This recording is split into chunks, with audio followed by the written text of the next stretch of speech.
bleachers in the rain. We've shed a million tears and drank as many old-style beers out at the game.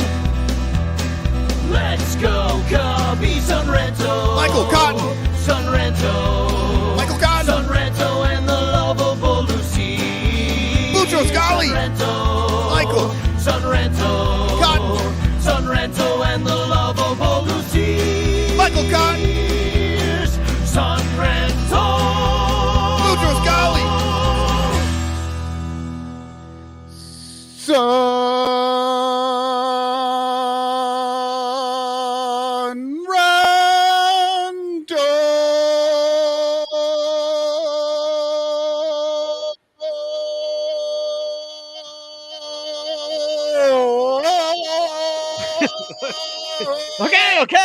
Okay, we get it. Sorry, I had to go. Very melodic. I don't have anger this week. I don't know why. I'm not like angry yelling Ranto.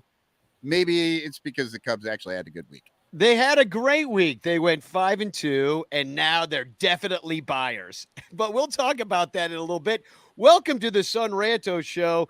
Ranto Show is brought to you by our 116 Patreon supporters. Thank you for supporting us at patreon.com/Ranto. Of course, Blake Beard's incredible third baseline tickets, where you can buy them from him at theblakebeard.com. Look at those seats, just like right there. You can see everything right down the third baseline. Also brought to you by Rogue Wave Created for your branding, graphic, and web design needs, and the Cubs PS Plus podcast, a Northside Numbers Game. And I'm going to compliment Mike Waller later on tonight for being way more right than we've ever been on this show about lots of things. And for having a great guest on. You're Greg not Zumack. talking about Mastroboni. Yep. He saw it first. He saw it coming. He saw the power. He saw what coming? There's nothing coming. Yeah, he hit a solo home run this week. So I want you to take that His back. first of his first career. of the season. Of his His career. whole career. His That's whole true. career. He's only, to be fair, he's only had like 83 games. But So welcome to. You know what? I will always celebrate baby's first homer. Good job, Miles. I agree. I was there. I saw it live with my own eyes. I will say to my grandchildren that I'll never have that. No. you'll say to your grand nieces and nephews. Yeah. God, I hope they don't have kids either. I hate freaking kids. God, I hate kids. No, I don't hate all kids. Just most kids. So welcome to the Ranto Show, where we love children. And infield fly girls here drinking a beer. Michael Cotton, who you heard scream in our ear. So what are you drinking, IFG? I have from Fort George Brewing and exclusive to the Pacific Northwest, I have 3-way IPA. Ooh, a 3-way tonight. That's I got that's two pretty racy. 3-ways. It's the same beer, but in two different colors. I think there's a third color too, but I haven't found that one yet. So it's the same thing, just in a different package. Kind of Yeah, sounds like a it's 3-way. the same design, but just different colors. Look at the fish. They're so cute. Wow. Anyway. Very nice. Well, That is a nice I beer. That's am take- drinking a Summit Saga from St. Paul, Minnesota. No, These Summits, these Sagas right here are very good beers. This is like one of my favorite beers. I love these things. Very nice. What's the brand? What kind of beer is it? IPA? It is an IPA, yes. And it's a Summit, and it's called Saga. Well, I hate to admit it here on this show, but I actually really haven't been drinking for the last nearly 3 months right now, so I have no beer. I'm proud of you. I basically only drink on this show. Otherwise, Me too, actually. and even then, I've got my Coors Edge just loaded here because I'm not going to drink too many of them. But What the Christ is a Coors Edge? it's a non-alcoholic Coors, Oh, and Why? we've made Coors worse for our fans. Like, no, why? actually, to be fair, Coors already bad. They just made this one taste the same, and it has no alcohol in it. That's really the only difference. Well, I'm drinking out of a crazy cat mama mug, my yerba mate tea. So I'm getting all hyper over here for a Monday night. And hashtag Chance in the chat if you would like to win a Frank Chance postcard sent to you by me with a message of love and doom, and be eligible to win a fabulous prize at the end of the year out of our bag of marquee goodies. So Bernie says the steps are nice and low where Blake's seats are.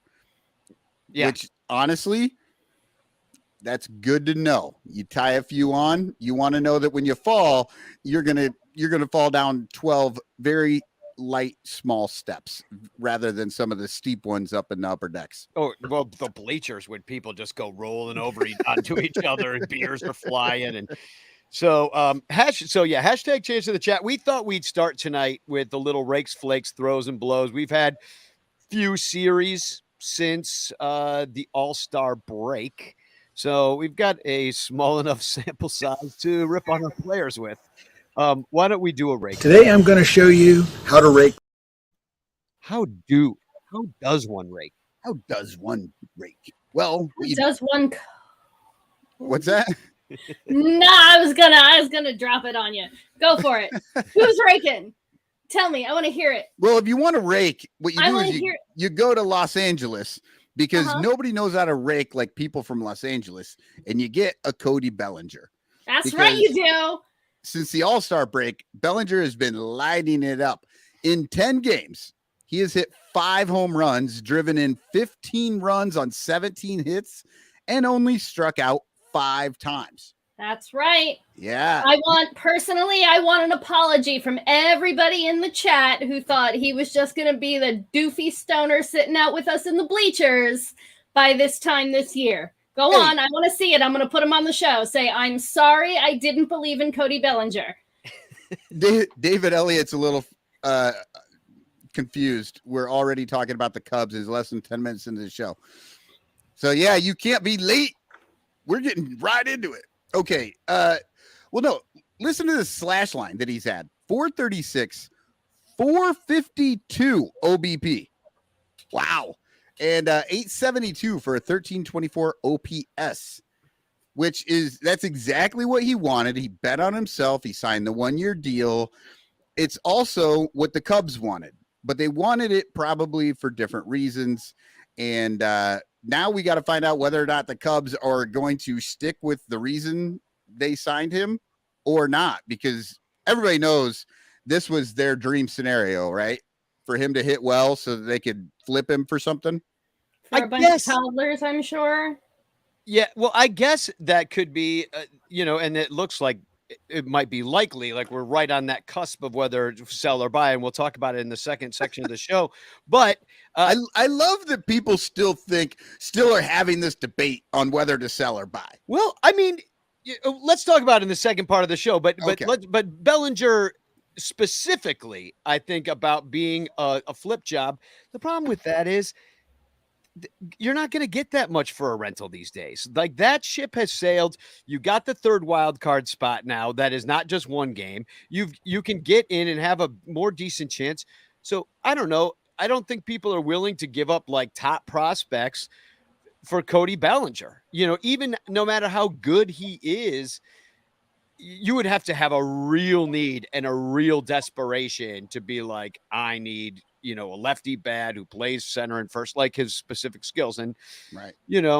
I don't know. I mean, it's almost are there not a lot of teams that need players that know how to hit baseballs and play more than one position? I mean, they all need Cody Bellinger, but will they all give up something good to get him and like wreck their cheap guy who's in the minors and like wreck that situation when they could, it would have to be somebody with a plethora of prospects that they wouldn't mind parting with. And I just don't, Well, and then, I mean, on top of that, then you've got Jed Hoyer who has to win the trade. Like, it can't be a good, fair trade for both teams. He's got to go for it. You know what I mean? Like, he's got to keep and get something amazing, or else he's not going to pull the trade off until maybe late.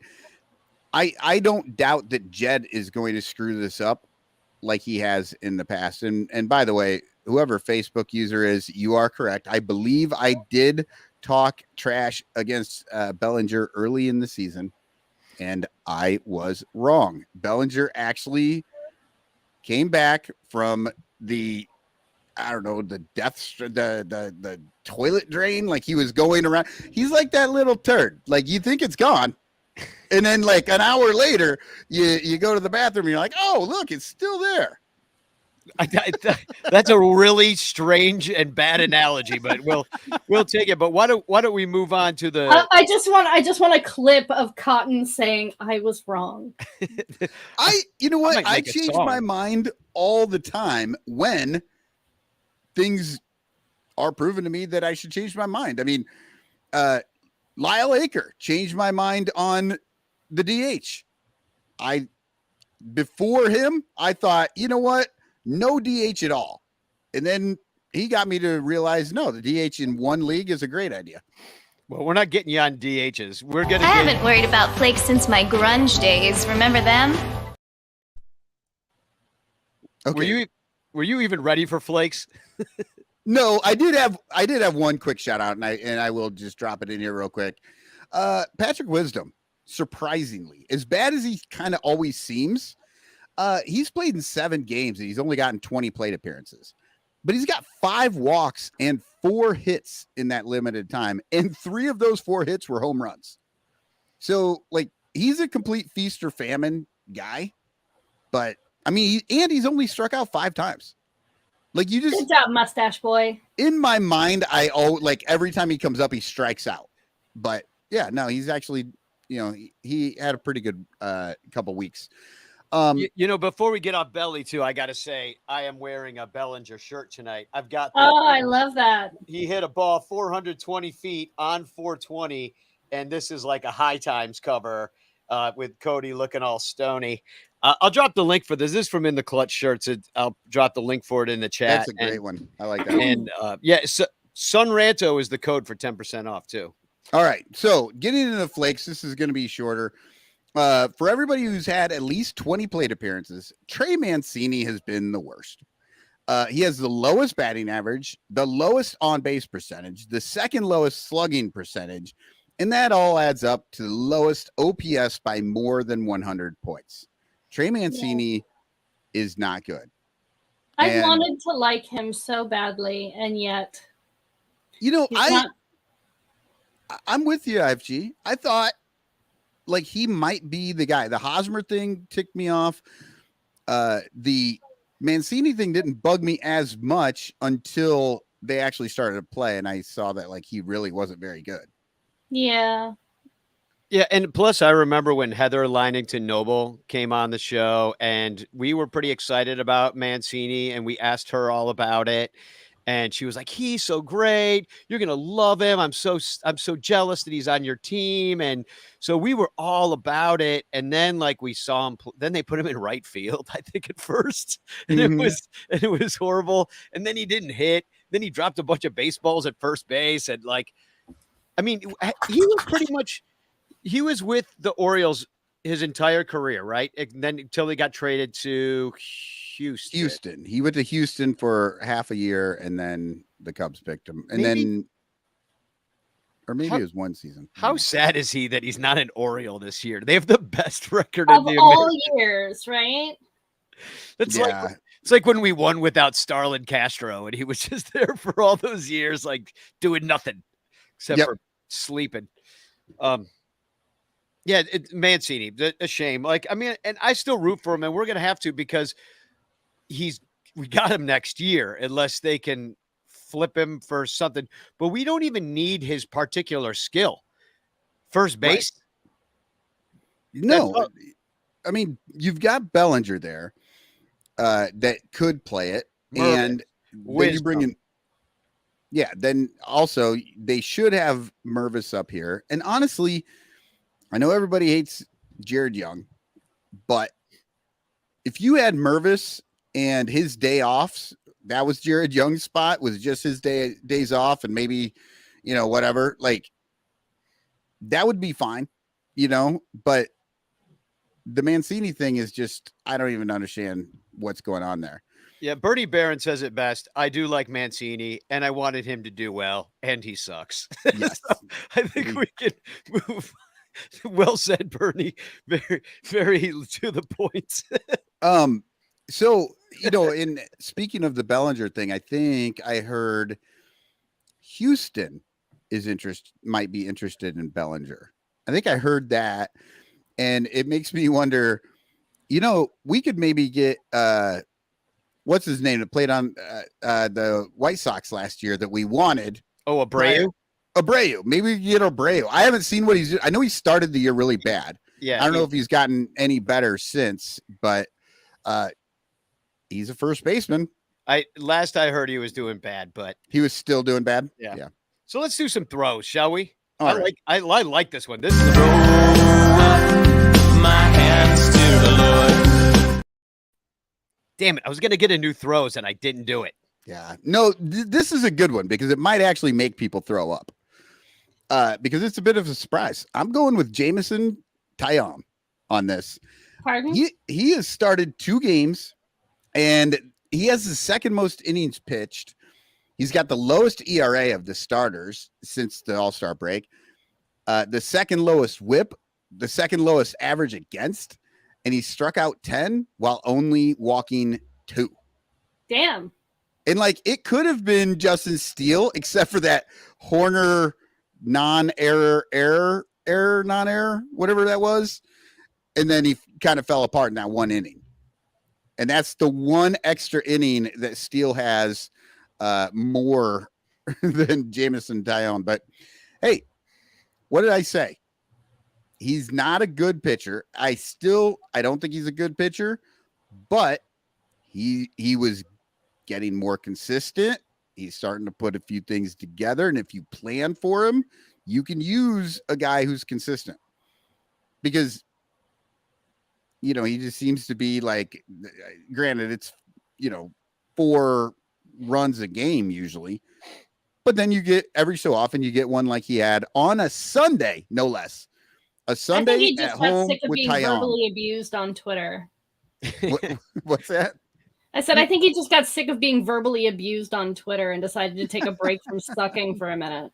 Yeah, he's like, you know what? I'm taking a lot of heat from Cubs fans. I really better do better. Otherwise, I'm just going to get dragged for the last 3 months of the season. I just can't handle it. My wife is seeing this stuff. She doesn't want to make love to me anymore. He had to make some changes, and he did. I don't know this for a fact. This would be more of an ass stat. I still think the Cubs screwed him up. I think that they tried to do something with his mechanics early in the season. He gave it a good run and it didn't work. He ended up hurting himself. So he had to work back from that for a little bit. And then he sort of said, fuck you, Jobu. I do it myself. Pincus writes in, this is the Cotton Apology Tour show. I've been waiting for this. To be fair, though, I was the first one on the Taillon may not be that bad. The first person saying it was a couple weeks ago. I agree. And everybody kind of gave me shit what are you talking about? Blah, blah, blah. And I'm like, I don't know. I'm starting to see at least consistency. Yeah, but he was being consistently bad, and that's what we were arguing about. It's oh yeah, he's consistently terrible. Great.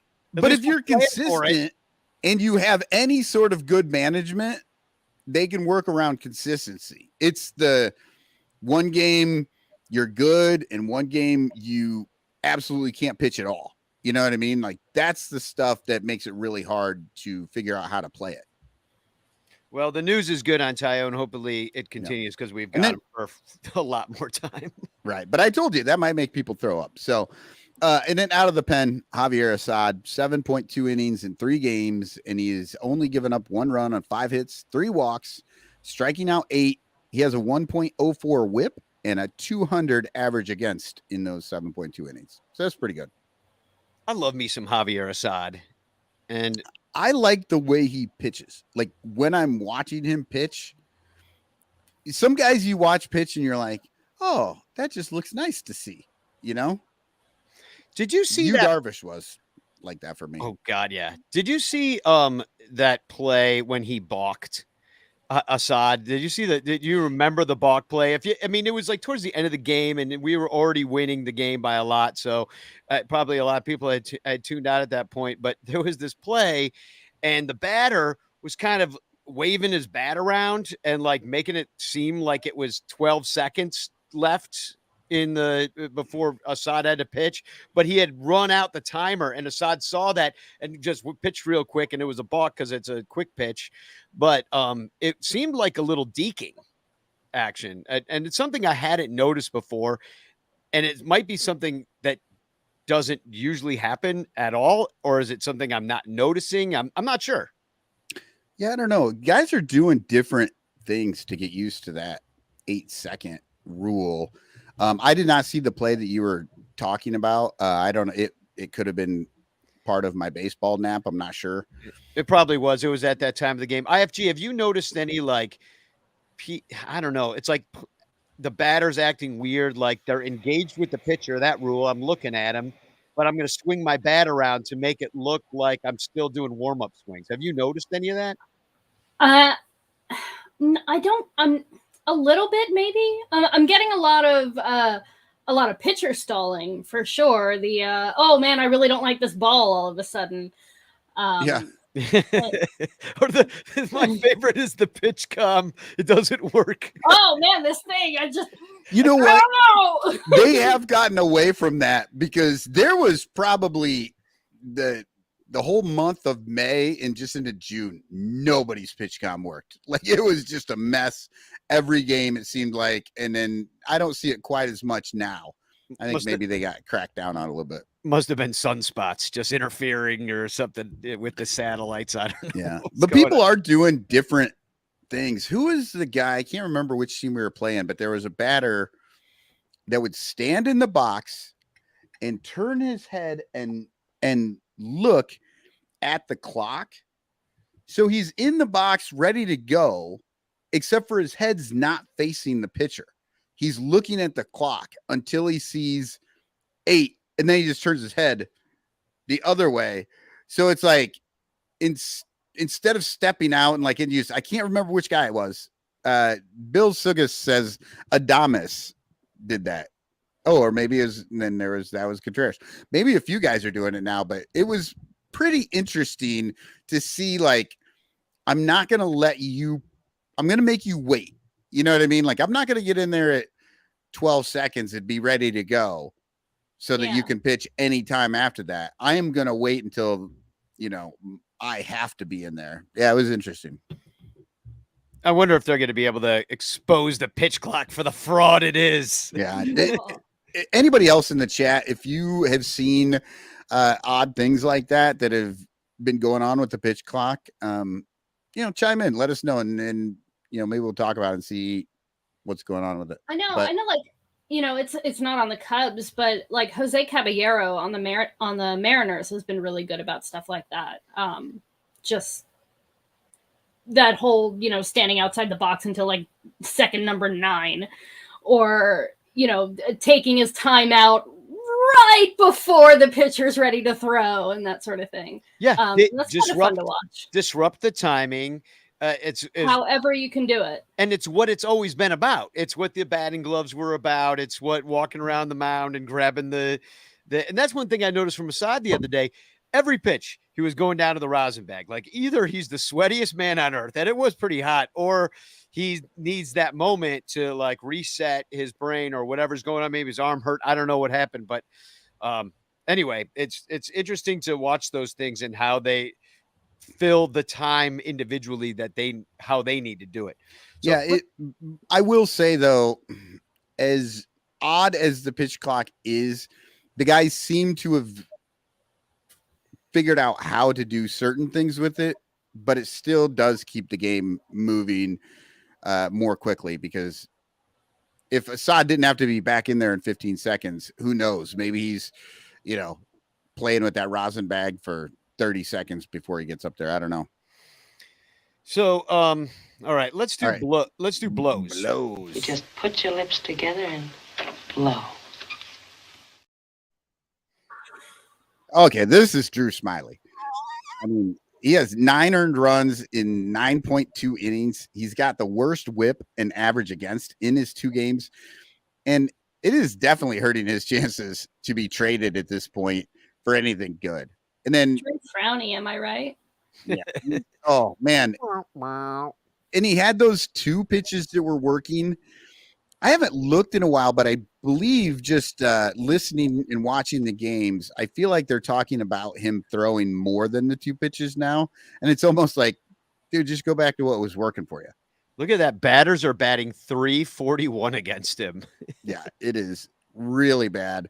And then out of the pen, Michael Rucker is the worst guy the Cubs have out there. But the most disappointing guy is Julian Merriweather.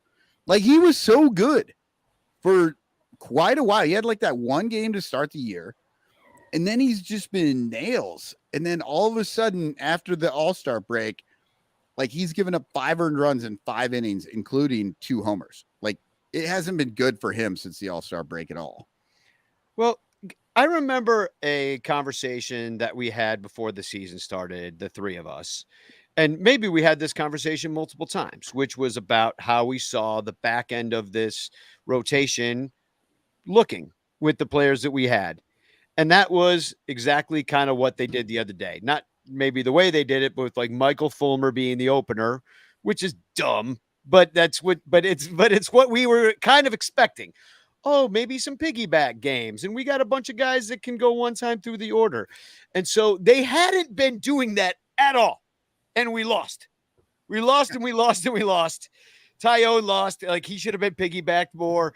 Drew Smiley was good until he wasn't, because they made him pitch up all his innings in the first half of the year for no reason. He's at his career high or some shit right now. Yeah. It's not career, I don't think, but it's up there for the last few years. Well, it's close. I think his career high is only like 126 innings or something like that. So either way, it's not what we expected. And it seems like a bit of mismanagement on the part of the Cubs. You know, oh, you don't say. The Cubs management, they're having issues steering this ship. I don't know what you're talking about, Danny. So anyway, I want to see more of that, and I think we might if you got Assad pitching like he's doing. I don't know if you saw the Wisniewski numbers. Brett Taylor today was drooling on him, and he looked him up after Alex Cohen tweeted this. This in his 5 starts at the AAA level this season. This is obviously since he's gone back to Iowa. He has a 137 ERA. And the other night, 5 innings pitched, no runs, no walks, 8 strikeouts for the Iowa Cubs. I mean, makes your Drew Smileys of the world a little bit more expendable, or, you know, not that. I'm just saying, you got guys that you can do the 3-inning thing with. Yep. And that Fulmer thing was so funny. The fucking first pitch of the game just gets sent over the wall, and I'm just like, oh my god, this was brilliant. Did you get a chance to watch any of that, IFG, the opener? I have not.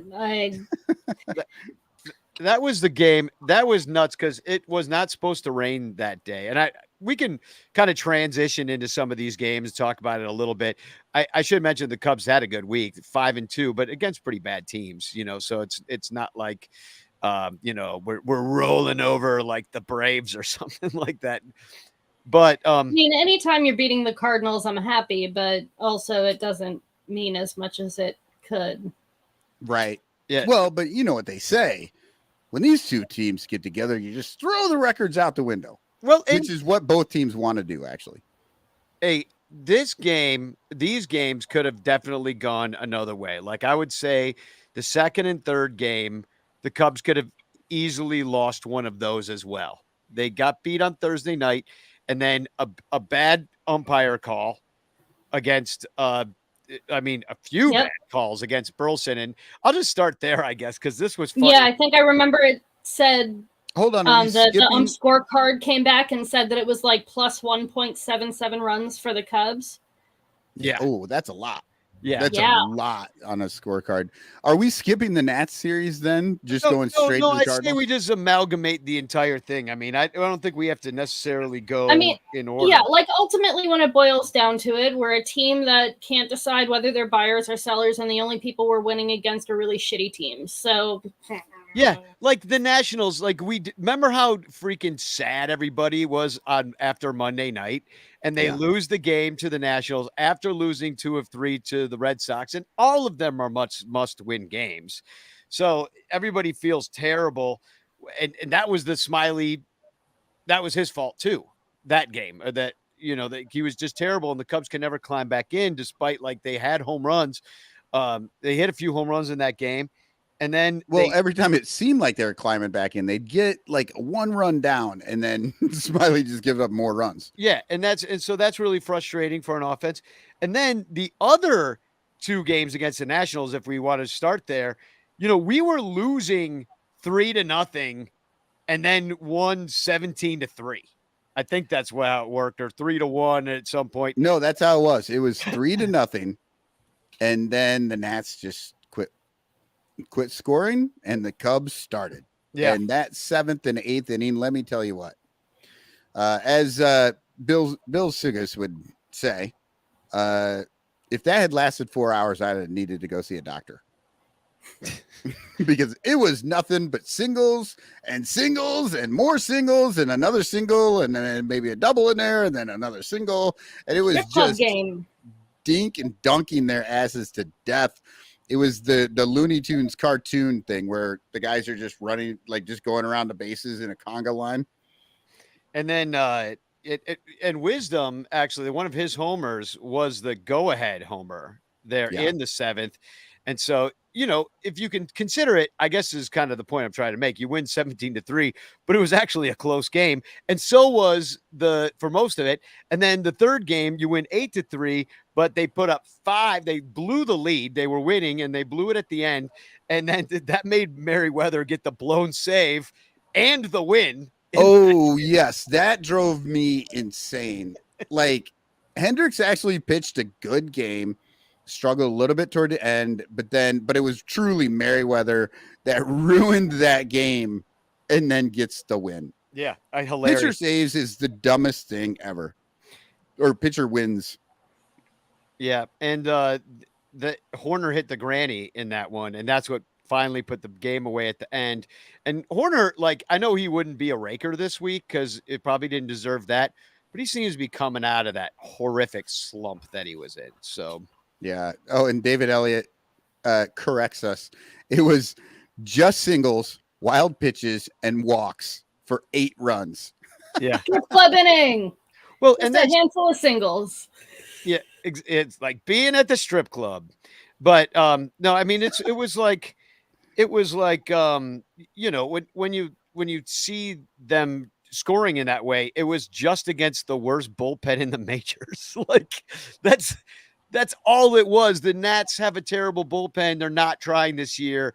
And, we were actually getting mowed down by like Trevor Williams and his dad. Yeah. Yeah. Oh, yeah. Trevor Williams was owning the Cubs there for the first part of that game. Yeah. It was just ugly. So not to like put the cloud next to the silver lining, but I'll do it.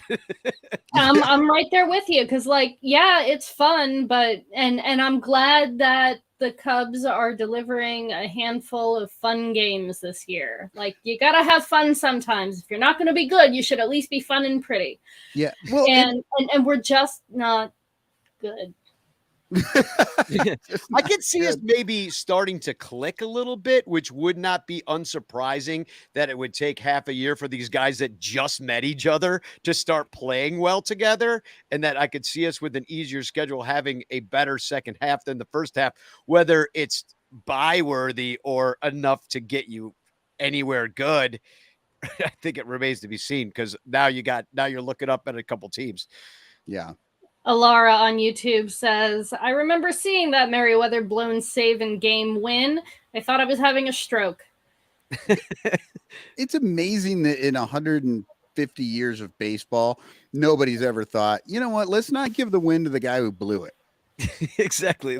Never had that thought in, who makes up these rules. Like, it doesn't work that way. Yeah. So moving on to the card series. Before we get out of here, I'm reading my poem since. Oh, you have a poem. All right. Yeah, I have a poem for both. Danny, it's hot here. I was sweating, just grinding out these poems. They're not that good. All right. Well, hold on. At least I'll play you some poem music. Poem music. I want some punk rock poem music or something. All right. What's more annoying than a gnat? except one with a bat. And that's what the Cubs got in game 1, lost despite scoring 5 runs. But they are who we thought they were. Cubs had all the singles and runs in a blur. And game 3 went just as planned. 8th inning, Nico with a grand slam. Back to the swamp with the Nats. Go Cubs go with a tip of the hat. That was a little Dr. Seussy. A little bit of a Dr. Seuss sound to it. I will not eat them, Sam. I am. Okay, so now let's move on to the Cardinals series. All right, now we can do the Cardinals. So, yeah, I mean, win 3 of 4 from the Cardinals. Thank you, umpire. Kind of some typical kind of Cubs Cardinals games. But what I like about it is that, we were all worried before the series started that if the Cardinals if they beat us like 3 or 4, they would have leapfrogged over us in the standings, and it would have been super embarrassing. And that didn't happen. Instead, the Cardinals ended up here in this Cardinals casket. There you go. And the Cardinals are so desperate now that Bob Nightingale reported that Wilson Contreras is on the trade block after signing his 5-year, $87.5 million extension. To what extent you want to believe in what Bob Nightingale tells anybody? Yeah, it's so funny to think about. I mean, who's going to spend how much of that? All of the Nolan Arenado money is going to go to whatever team trades for Wilson Contreras. That's what's going to happen. Yeah, right. So somehow the Rockies are going to be paying for Wilson Contreras to go somewhere else. Yeah, I mean, it was we stuck the nail in their coffin, literally, and they're definitely selling. I wonder how they'll do it. It's the first time in my whole life that it's ever been this horrible for them. I mean, and I'm old, people. Like, I am almost 50 years old, and I do not remember seasons that were so hilariously pathetic like is happening to the Cardinals right now. And I'm just so happy. It's bringing me such joy to see them. Usually I feel bad for a guy when he's down, and I want to like help him back up. And like even when Yadier Molina was old and slow, I started to kind of like him. You remember that?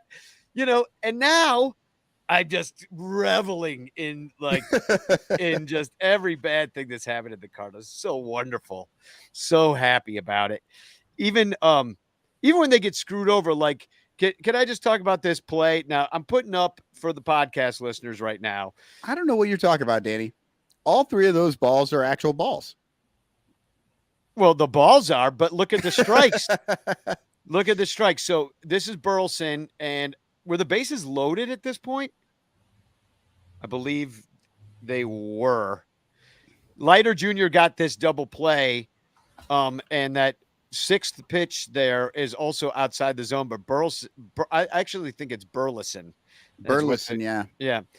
Burleson had to swing at it because 2 other called strikes way outside the zone, which both would have been ball 4 on a 3-0 count, were called strikes. Pitch 5 was a little worse than pitch 4, but they were both way the fuck outside. I mean, and then Burleson, after he ended the double play, was just like, God damn it. And like he freaked out. And did he get tossed there? No, I don't believe he got tossed, but he was the pissed. Next game I was listening to the Cardinals call, and when their manager got tossed because Arenado got angry. Arenado started whining, and then their manager jumped out there, and then he got tossed for arguing balls and strikes. Just like, and they were like, he's probably arguing because of what happened the night before too. Well, I think probably the most remarkable thing that happened in this Cubs Cardinals series was Yan Gomes hitting 2 triples. Did you have that on your bingo card in the same game? I didn't have Yan Gomes with 2 triples all season. And I think he's up to like 3 or 4 right now. Gas money. Good job, old man. Yeah. I mean, I think he had a little Jordan Walker to help out there, and was Jordan Walker playing right field in that game? I don't know, but he was terrible. It was kind of good to see because everybody's all in love. Like, I can't believe we took Ed Howard instead of Jordan Walker. Oh man! And then like to see Jordan Walker botching play after play and not doing that good is. Oh, like, he was rough out there. There was the one, and I think I mentioned it. One of the Cubs spots that like he literally caught the ball and then dropped the ball. I don't understand how those aren't errors. If the ball's in your glove, and then it's not.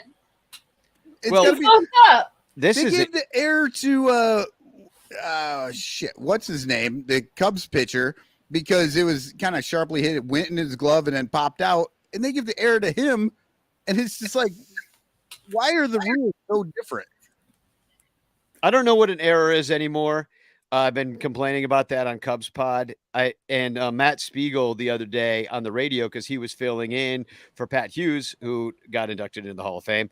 But when he said that his Dr. Gonzo theory is that MLB purposefully told scorers to not give as many errors so that at the end of the year they can point to all their dumb new rules and be like, see, we made batting averages go up this many points, and any little bit that helps, like few less errors, like let's say you have 100 less errors in the majors, it'll kind of raise the batting average slightly. I mean, I don't know how much it would, a point or two tops. Well, I mean, when you're looking at the entire league, maybe, but yeah, I've never seen anything like this, like the way that they just absolutely just don't seem to call errors.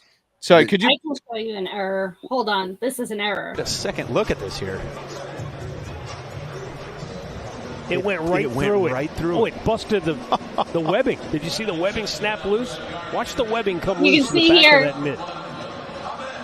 The ball goes I wonder right if we should through thank Bobby Witt for throwing the ball Duffy's so hard glove. to first base there. Wait, did they give him an error on that? They gave him an error on that. Well, he should have fixed his glove before the game. You go out there with a BS webbing, and that's what happened.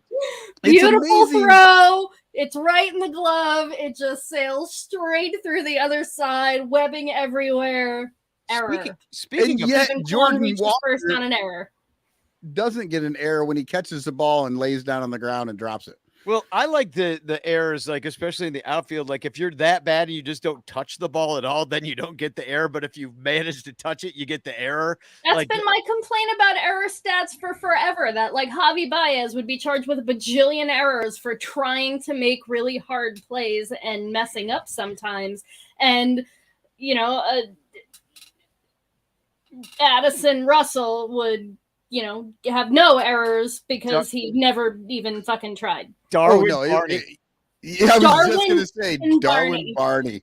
Okay, well, Darwin Barney was a lot prettier than Addison Russell, so He- it's okay. he- But He was pretty and he moved so slow. He never went into a blur. So you could really get a good look at him. true, Yeah. it's true.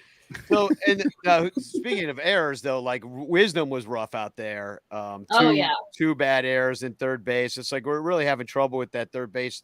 I know. position. Too bad there isn't somebody that they could get over there and just, I don't know, try to put somebody over there that plays the position. Miles, Somebody who's notably really good at third base and has played a lot of innings there in other professional leagues. Miles Mastroboni. Or possibly a guy who maybe not the best on defense, but hits the ball really hard. Like, I don't A know, lot. Patrick Wisdom. Did I just say Patrick Wisdom? Wait, isn't that what we've been doing for the last 3 years? I don't know why it's different now that it's Morel, but it's different. I Yeah. don't know. Well, I guess it's because Patrick Wisdom isn't as athletic. It's Well, like let's Morel is being punished for being athletic. Well, let's talk about Morel because he does make some of those amazing plays, but he almost blew this game two. Yeah. And now this was the one that the umpire won first with that double play. And this is also the one where the Cubs almost blew it at the end of the game because a ball hit right to Morel, went right through the wickets. It would have been the last out of the game. Instead, we had a little bit of excitement when it ended up with first and second, when then the Alzolay hit Wilson Contreras and at the end of the game. And then finally, I don't know who they got out to end it, but I think it was Tight Pants what's his name? Tight Pants O'Neal. Tight Pants O'Neal. Yeah. Tight Pants O'Neal maybe was Which the is funny because his pants are so tight, there's no way he's going to kneel. Exactly. Tight pants, no kneel. Yeah, Tight Pants, no deal. or I love it. Neil. So this was a perfect day. We went with some friends of my sisters who had never been to Wrigley Field before. They're traveling cross country. One guy was from Colorado originally. The other one was from the East Coast, and their husband and wife, they had just gotten engaged, and they're driving across. They're moving to New York, living in Brooklyn soon, and they were floored. I mean, it was 78 degrees, blue skies, Friday 120, just perfect baseball weather. We had great seats. I mean, it was awesome. And then it was Cubs Cardinals. Justin Steele, our best pitcher, on the mound, and a 4-3 final. Like, couldn't have drawn it up any better. And thank you, umpire, for not ruining our afternoon. Miles Mastrobuoni, the third baseman of the future, he hit a home run, which nobody saw coming either. Probably Miles Mastrobuoni neither. Well, to be fair, he's probably been very embarrassed ever since Madrigal hit that homer and has been rubbing it in his face. Alfie Campos over here looks like getting a little upset. Morel is best at second base. Look, you're not wrong. That might be a better position for him, but he's not better than Nico Horner at second base. So he needs a position. And the thing is, he's played third base most of his life. And I don't understand, because again, I was making the joke about Patrick Wisdom because Patrick Wisdom was not good at third base when he started. And some people will tell you he's still not, but he's gotten better. And when you hit the way that Morel hits, then you usually get a little bit of a pass on your defensive skills. But as Alfie is saying, you're not wrong. He's good at second base. He is also fairly good in the outfield. And he's fairly good at all the different things that he does. I literally don't care where you put him. Just put him somewhere and freaking leave him there so he can stop thinking about it. Yeah. That's exactly what I was about to say. You read my mind. You got to put him somewhere. Don't just keep moving him around. He's got to go somewhere. And since this team has no third baseman, they absolutely do not have a third baseman, why not put him there? Well, Bill Suga says because he blows compared to the current Wisdom at third. And okay, but Wisdom is old and bad and not getting better and does not do consistently. 2.5 years to fucking practice there. Well, and Wisdom also, he hasn't been nails over there either. I mean, the fact is the Cubs, Morel would be best on it. All those guys, Mastrobuoni, Madrigal, Morel, probably not Wisdom, but I'm all just saying those Morel's the best we've got for that position at the moment. I would like to see him run him out there more, but Madrigal just had a little bit of a setback. He had lower body fatigue. I'm like, I had that since I was about 38. No, Danny, of course he has lower body fatigue. Every time he catches a ball, he's got to run halfway to first base if he wants to make the throw. His lower body is getting beat down. He is so tired from doing and that. And he's got tiny little legs. Yeah, exactly. He's got to take 4 times as many steps as Christopher Morel to cover the same distance. So yeah, we keep making fun of the 5 steps, but really that's just a crow hop for anyone else. Yeah, Nikki 5 steps. But so IFG for this game, though, the Friday game, you have to kind of settle a bit of an argument because Michael and I, in a miscommunication, both recorded a Cubs pod for this game. Mm-hmm. And it's like we were watching 2 different baseball games because to me, it is. I mean, I'm at the game, so I mean, and so there's that difference too. Is that I'm watching the game and all I'm seeing in the upper deck is Steele strikeout 9, and I'm like, he got into a little trouble in a couple of the innings, but I'm like, dude, he's nails. Meanwhile. And I'm like, and so on the Cubs pod, I'm saying Steele is back. He had that little hiccup after the All-Star break. He's good. Meanwhile, Michael's like, shouldn't have gone out there for the 7th. No, and I still believe he shouldn't have gone out there for the 7th. He was out of gas. He didn't look good. He was, you know, I was really surprised when I listened to yours. Well, first off, I was really surprised when I posted mine. You already had one there. Early bird gets the worm, baby. And so the group chat was really interesting. I was watching and laughing along. Okay, so IFG, what do you think? Was Steele good or was he bad? Or was he somewhere in the middle and we now see our biases against Steele? Or I think we're definitely seeing our biases here. And also, I think it has a lot to do with your differing perspectives. At the game, you're definitely not, seeing the camera shoved up in his face like Cotton was. And I think he was a little bit on the fatigued side. But I'm usually of the belief that you let the pitcher take himself out of the game. I don't have a problem with him being sent up for the 7th inning.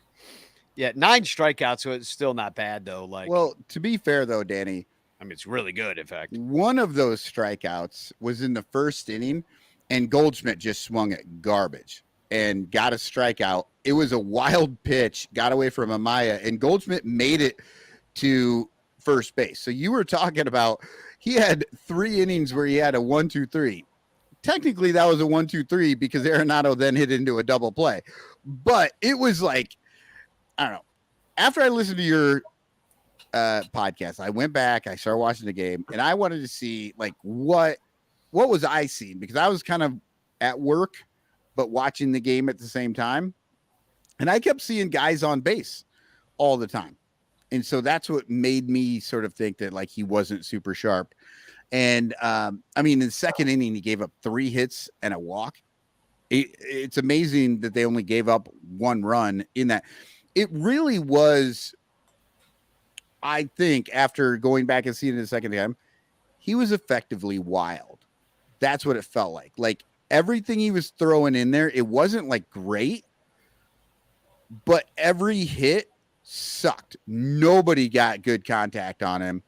And because he threw the wild pitch, because he hit Jordan Walker in the 6th inning, he didn't have everything that he needed to have. Right. And to his credit, it worked for him and he got out of it.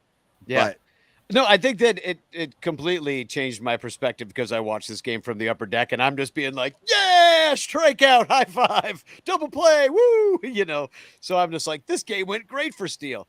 The other shout out to Seiya Suzuki, who basically saved the game with an amazing catch in right field as well. That was really nice to see. Yeah, it is, because some vintage Seiya right there. I loved it. Yeah, it looked really good. I think he's getting used to things out there. And then in the next 2 games, Cubs won 8-6 in it rained and it was delayed, and then the Cubs were winning, and then it rained again, and this was the Fulmer opener. Smiley was bad, and then here's another a pitcher win stat. Daniel Palencia came in for 0.1 innings and got the win. Amazing. So, Cubs had 15 hits, but no home runs, and all RBIs were on singles and outs. That is the same as that 17-run onslaught when they just did it without the benefit of the long ball. And it's nice to see Miles Michaelis and his stupid-looking mustache suck. His mustache is way worse than Patrick Wisdom's, and I hate Patrick Wisdom's. And then in the last game, you had basically Bellinger carry the team. Cubs went up 3-0 on his home run, which in the 1st inning that happened after an error. So we got a little lucky there, and that he was able to hit with somebody on, or even hit in that inning at all, because it would have been the 3rd out. And then he hit a sac fly. And then in the bottom of the 3rd, the Cubs scored 5, stringing together a bunch of singles and doubles. And then they didn't score again the rest of the game. And that's another thing we've seen, where they'll go up big early and then we're like, okay, we're good. Oh, yeah. Whatever game that was that they won 4-3 was just a nail biter. They scored those 4 runs in the 2nd or 3rd inning. Or is that the one we're talking about right now? No, we were talking about 8-6. Yeah, no, in Or the 7-2 game, in the last game on Sunday, yesterday.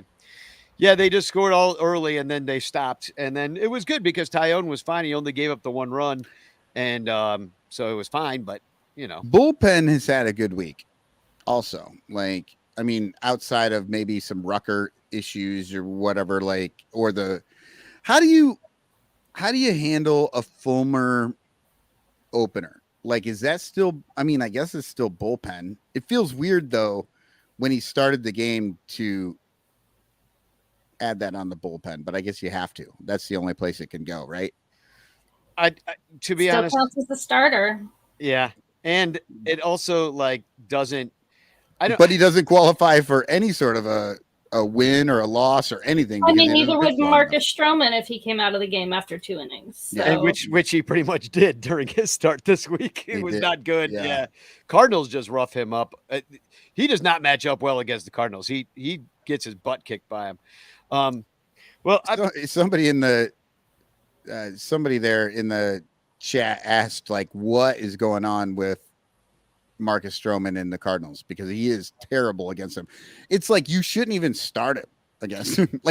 How is Ross GPT, who looks at Barnhart having half a good game against one person, as cause to start him whenever he gets an opportunity, not saying just skip Stroman completely when the Cardinals come to town?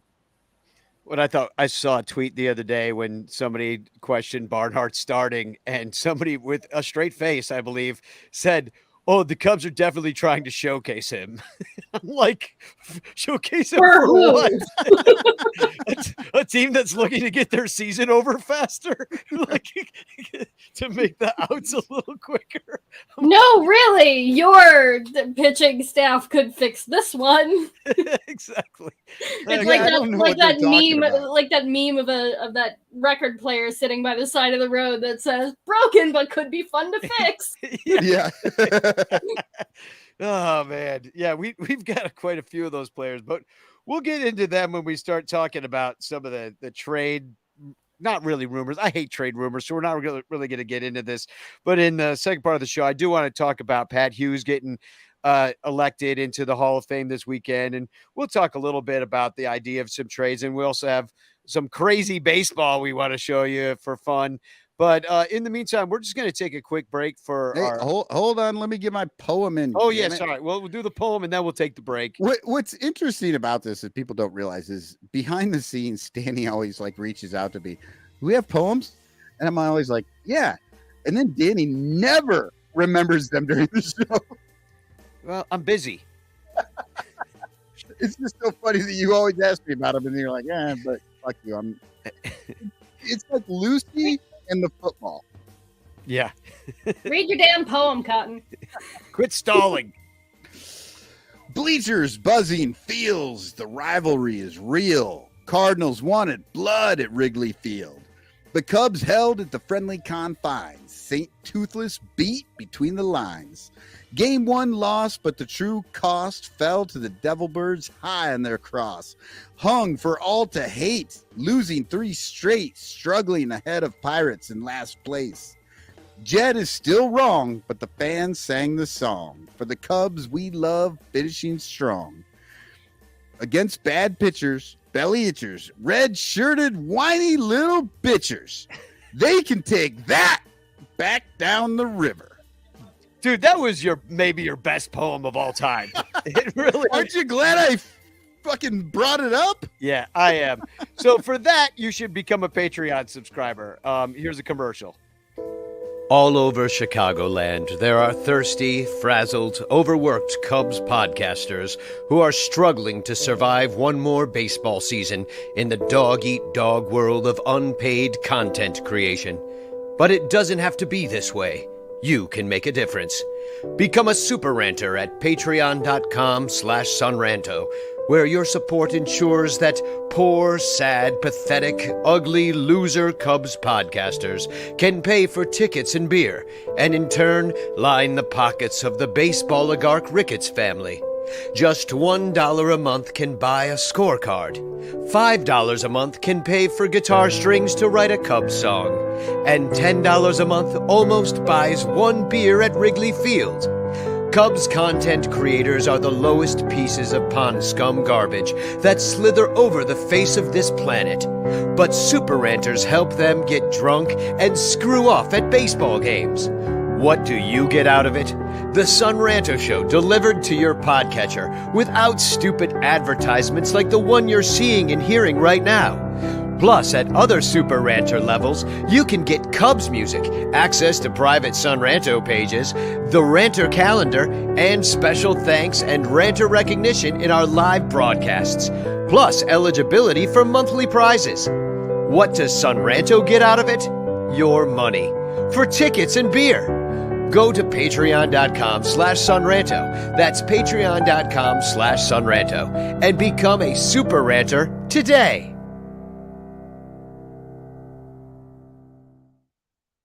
Welcome back to the Son Ranto Show. If you are a Patreon member, you will be invited after the show to come hang out with us. And you know what I'd like to talk about tonight is maybe some trade ideas. Like I know that a lot of you guys are into that sort of thing and putting together trade ideas. I start to do that and my eyes glaze over because I go on too many rabbit holes. I'm like, well, who's the top prospect in the Royals system? And I'm just like, oh my God, I just spent an hour looking up the Royals top 100. And so anyway, somebody else should do that. I would like to propose Shohei Ohtani for Trey Mancini and $600 in Dave & Buster's coupons. Done. Not gift certificates. Coupons. What, like we're not swimming in money here. Double Points Wednesday or something like that. Okay, so you know what? Jose Abreu has 8 home runs this year. He is hitting 243, 292, 350. That's only a 642 OPS. Yeah, he stinks. Yeah, it's not good. But honestly, well, I don't know. That might play in Wrigley. Let's get to the trades in a moment. I think the more important story, at least right now to me, is the more immediate thing. Next Sunday night will be the trade deadline pretty much. And, you know, the Cubs will still be on that buyer seller cusp. And who knows we might have a completely different team by the next show, in fact. But I just want to talk about, and we don't have to talk about it long, but Pat Hughes getting inducted into the Hall of Fame. You know, I rarely feel a way about a lot of things. And this is something I actually felt a way about. And I've been to the Hall of Fame before, and I was a little bit of surprised. I went with my friend Brian, and many of you have watched this show know about him. And he's the Pirates friend that comes on and talk about Pirates, the musician. And we both welled up standing in front of plaques, like standing in front of Andre Dawson's plaque. I was like, yeah. He felt enshrined, and I never have that feeling of like my hero enshrined there. And Pat Hughes, even more than Andre Dawson, has had such a direct influence on my life.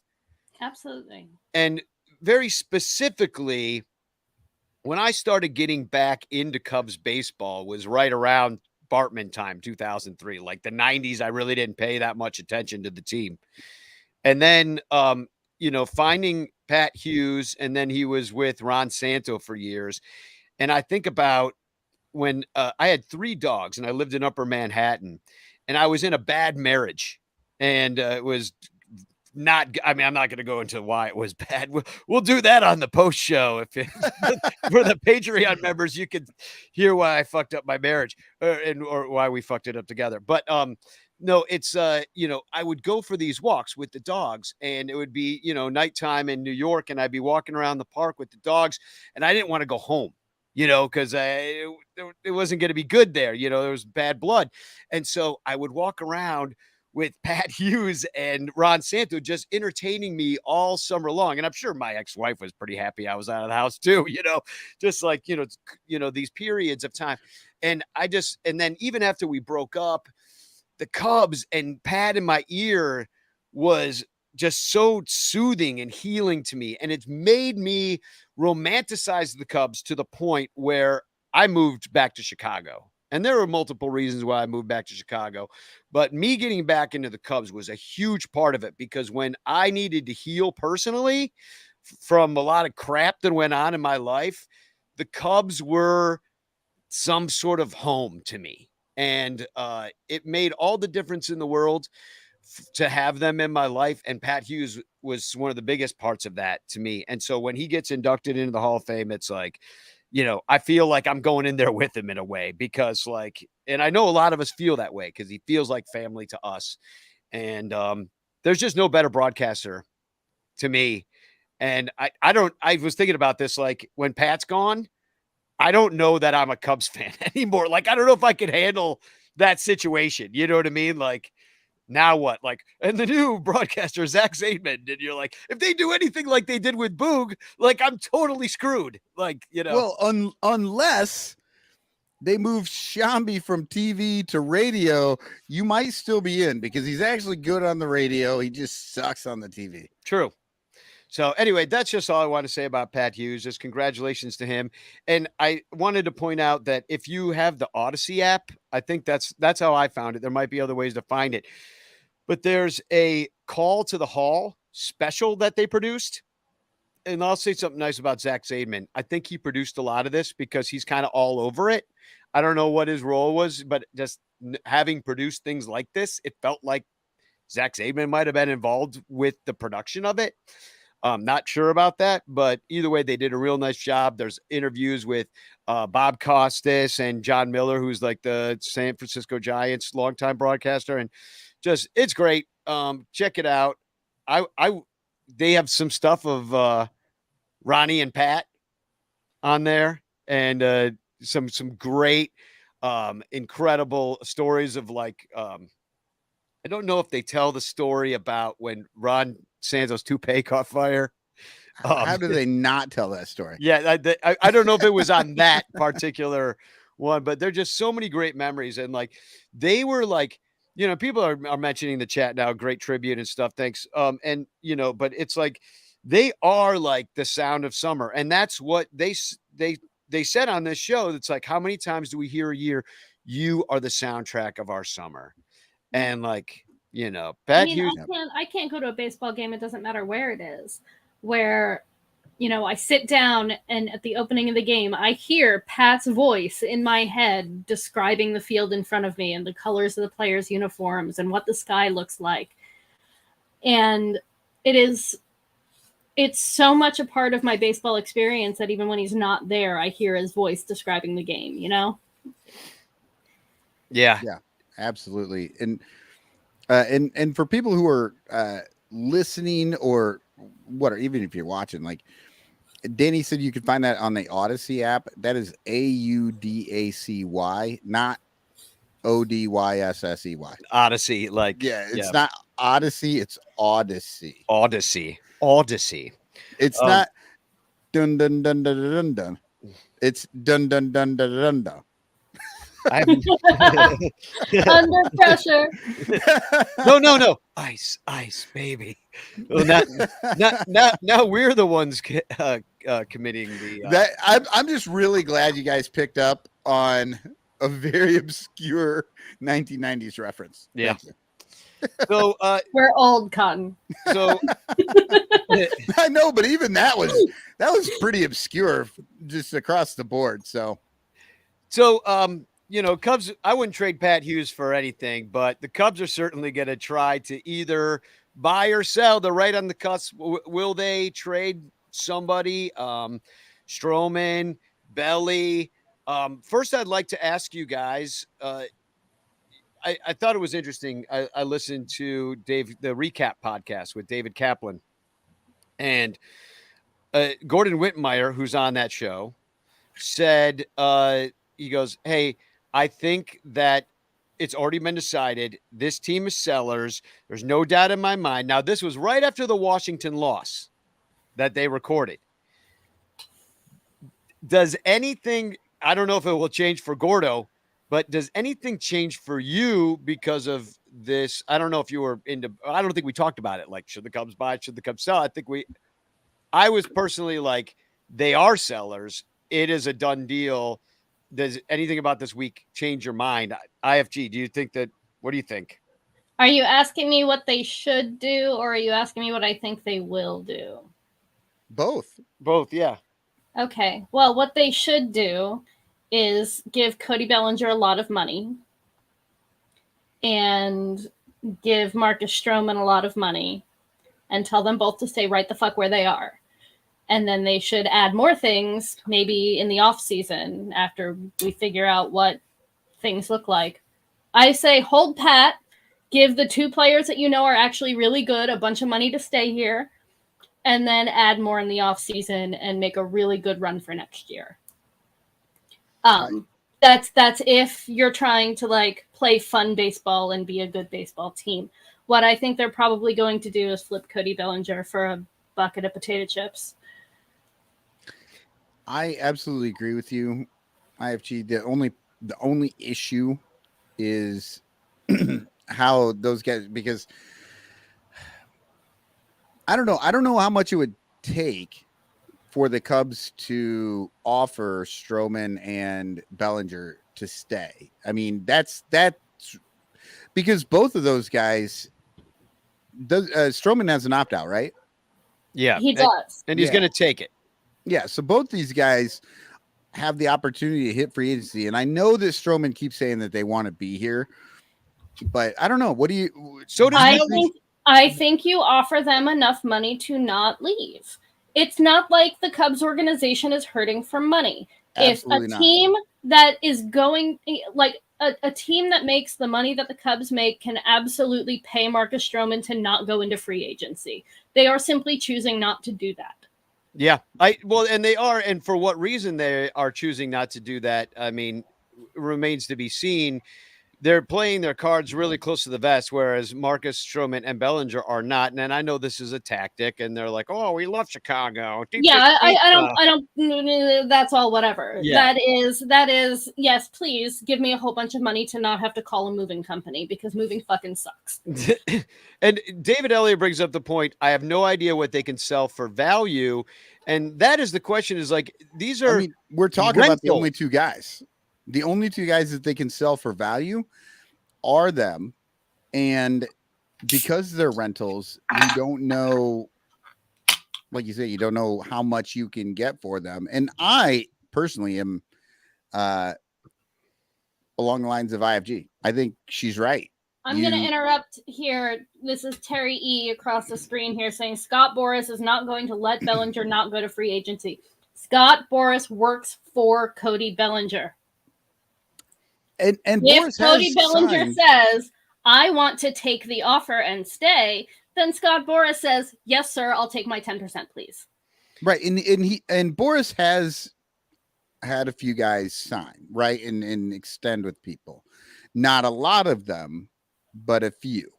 Well, and so it's not completely out of the question. If the Cubs can outbid the goddamn Kansas City Royals, then they deserve to lose both players. And there are examples of both guys signing that were Boras clients. John Pickens points out Altuve signed an extension, and then there's the other idea that has happened rarely as well, which is you do trade somebody and then they sign back with your team. That is more, I think, just as rare. You don't see it a lot. I guess my question is this: there is a third way, is that if you're not going to get much for these guys, and I think that they might be going into this trade deadline not as buyers and sellers, but both, or buyers and sellers, and that if there's a deal on the table that they like that fits their system, they'll take it. And if not, they might even just be like, okay, let's bring up a minor league guy and see if that'll jolt our system, and we'll get some bullpen help, or maybe they do like just kind of a soft reset, and not a reset, but like just a soft buy, and they just get a little bit of help for the bullpen or something like that to, elongate it. And, or maybe they don't even need that. Maybe you just play the minor league guys, or maybe the team just that they put together in the first place that thinks that can play to its freaking pathag and actually take the division how it is. Like if Bellinger keeps hitting like this and he remains a Cub and you didn't get a good offer for him, what's the point of getting another freaking Bryce Ball out of the deal that you're just going to release a month of that? That was the return for Jock Peterson, by the way. They just released him. So what's the point of that? And set yourself a market. Don't be a chump. Don't trade Stroman for peanuts. Just ride it out. If you can't re-sign him, if you can't come to a deal, just ride out the season like they did with Contreras last year, who they tried to trade, couldn't. Hap was on the bubble. Instead, they extended him. They didn't do shit last year, and I could see them not doing shit this year, and everybody will be even more disappointed because it's boring. Yeah. No, it's really frustrating, and I think the big thing that people forget and people don't get, and they just, because we're focused on the team. And we're focused on like, how do we make this team better? Or what are they going to do with this team or whatever? We keep forgetting that the true rebuild needs to happen in the front office.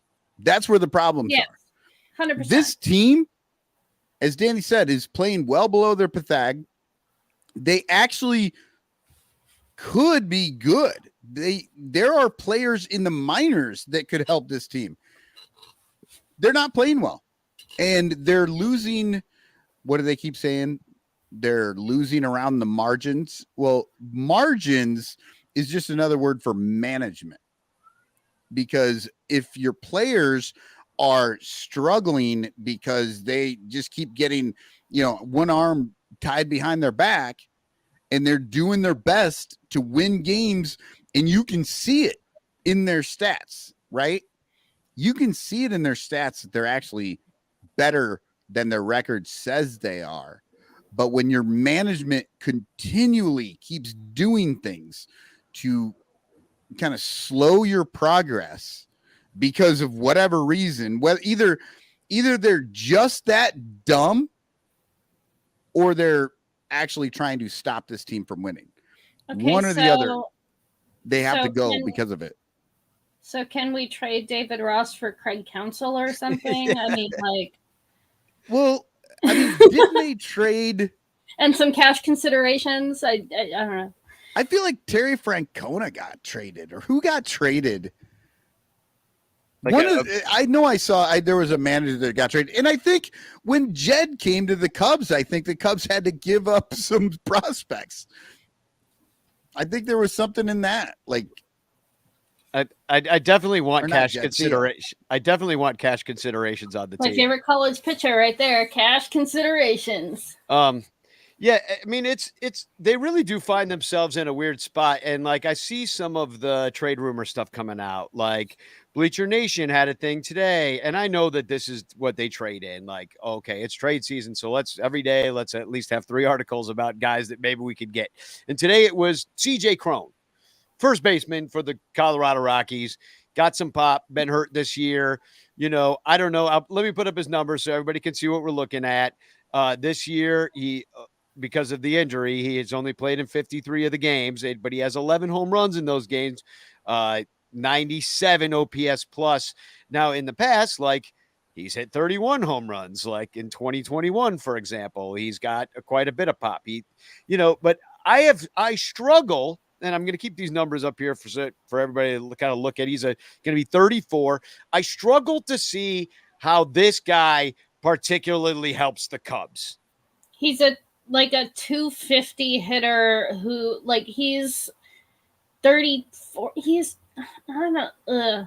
It's just, I mean, it's like, fine. I'd rather keep Cody Bellinger. Just give Cody Bellinger money. We can print money and sign Cody Bellinger. I am so sick and tired as a Cubs fan, as a fan of the 3rd biggest market team in all of baseball, not being able to keep the good players that we like. Yeah. Can we not, for 5 goddamn minutes, just enjoy the players that are already on the fucking team? Yeah, and Cody Bellinger, 100%. Cody Bellinger fills a couple of needs for you that you have now. PCA center fielder. Absolutely. And he's on but his he's way. Not ready yet. Let the baby cook. Yeah, I guess. I mean, he could. I think that if you do the selling right now, you will possibly see PCA this year. in center field. You may see it. I don't think it'll be a long time. I think they'll just give him a taste or something like that. I don't know if they even want to start the clock. They don't have to, especially in a season that they already punted. If they sell their punting, you might not want to start the clock on a guy like that. But they'd be giving him that position next year. The last time they did that, his name was Albert Almora. Yeah, and they got rid of Dexter Fowler to do it.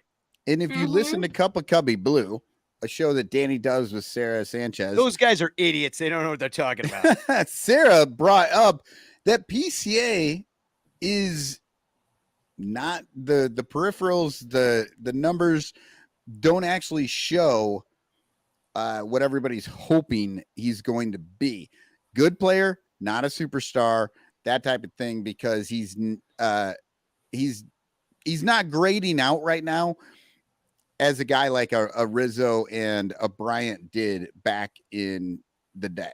Like, so, you know, it's one of those things.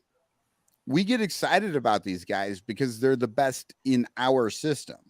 But when you get them up, they may not be the best, like an actual good player in baseball. Well, I mean, PCA, he's pretty highly rated overall, but we'll get to that because at the end of the show, I want to talk about whether the Cubs draft well, because they don't.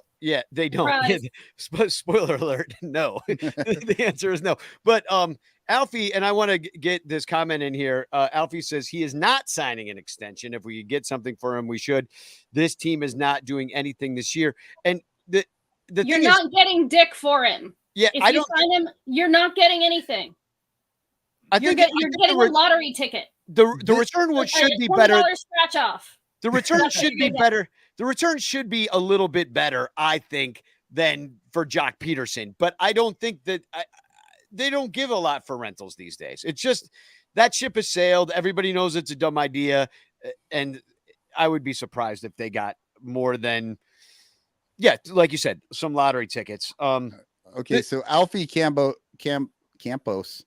says that PCA is number 7 in MLB. No, I was going to bring that up later because it's actually in the notes for later. But I don't know. I'm just listening to Cup of Cubby Blue, but like you said, those two are idiots, I guess. They don't know what they're talking about. And by the way, only one of the hosts said that, not the other one. So, well, that host tends to know what she's talking about. Well, I got it, but I guess overall, I'm just wondering about this trade situation in this way. I see places where the Cubs can improve their team. I do, like, you know, but there's no obviously glaring holes on the team that it feels like if you plugged that hole up, you're an automatic contender. You're going to go streaking and there's no way you could lose. Like, certainly not if you're buying your pieces with the change you're finding in the fucking couch cushions. Exactly. Well, I mean, you could empty here's the question though. All right, let's take the extreme situation. They empty the farm, send it all to the Angels to get yourself some Ohtani. Is that even enough to make the playoffs? In 2 months? No. And is he going to sign here long term? God, fucking not. Not a chance in hell. Not if the whole farm system's gone. No, he won't. He won't sign with the Cubs. That's just a pipe dream because the Cubs front office and management been good at this. They should be at a position right now that it would look good for Ohtani. He would be the piece that they needed, but they have messed this up so badly that we are sitting here talking about, we are literally rearranging the chairs on the Titanic. Nothing is saving this team. This team is done for this year. All we can do is hope that they beat the Cardinals next week. Like we just like the best case scenario is we lose in the wild card. Chapman is not even with Casey anymore. He's with the Rangers. Yeah, I was just going to answer that question. Yeah, for Mr. Fourth Row wrote in, can we get Chapman from Casey? We cannot because he already got gotten. And by a team that's contending. The most interesting teams, I should say, that are carrying huge payrolls to me that might be looking to dump some salary to sort of reset themselves because they're not doing well are the Padres and the Mets. And I'm curious about what their little system is. I mean, Sure, go get Juan Soto. yeah, I mean, can you imagine?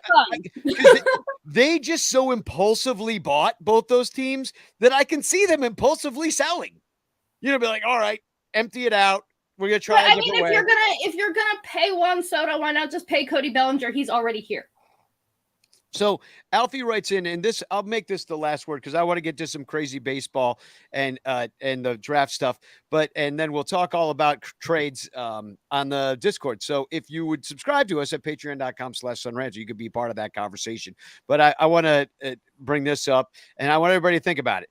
Alfie says we need a third baseman, a first baseman, number 4 and number 5 starters, 7th and 8th inning relievers. Now I can see what you're saying.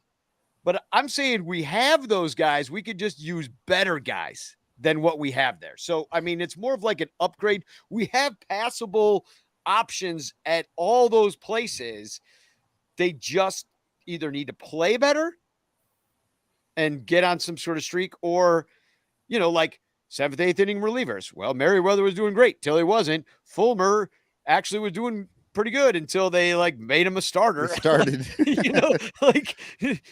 4 and 5. Well, Smiley was good until Tyone got good, and then Smiley got bad. So I don't know. Here's my issue with the 4 and 5 starters. The truth is, we have 4 and 5 starters. What we don't have is a true 1 and 2. We've got 2 guys at 1 and 2 right now who are having really good seasons. They are having really good seasons, and I think you can bet on Stroman. I don't know if you can bet on Steele. I hope you can. And luckily, he doesn't cost anything to just keep riding it and see. But Stroman, you do actually have to put some money in if you want it. And I would be worth doing it. But in a perfect world, Stroman's your number 2. Steele's your number 3. Hendricks is your number 4.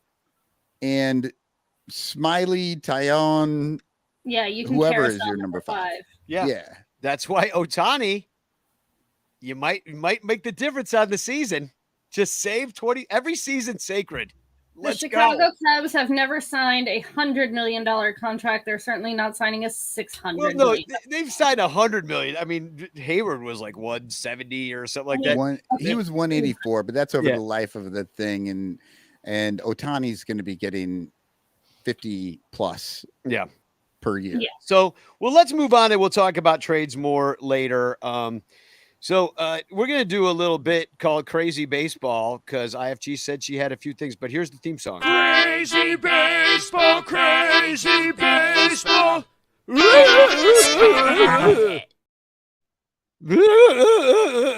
about that damn theme song. Lord. It's something. I don't know. I don't know. The Cubs just haven't been a whole lot of fun for me lately, so I'm finding fun elsewhere. And there is fun baseball happening in the world. So much of it, and it's happening in lots of places and just not so much in MLB. So I have 3 clips here that I wanted to share with y'all, just things that have made me smile this week. And so this first one that I ran into is it's kind of a silent clip.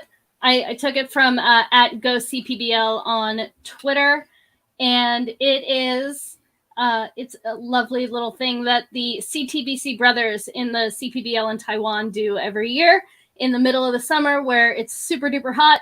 They let everybody in the stands bring their super soakers.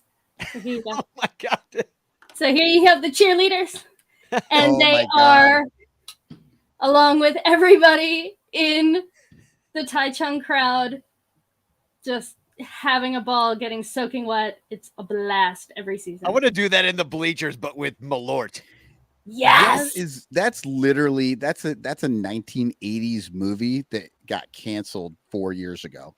Like, I want to watch that again. It's just cheerleaders with super soakers and kids in the crowd, just the entire crowd, everybody ignoring the baseball game and just enjoying getting soaking wet in the hot sun. They do look like they're having fun, and honestly, that would be fun to do in the bleachers. Just have super soakers, except for there'd be that one jerk off that's like, you got my New Jersey wet.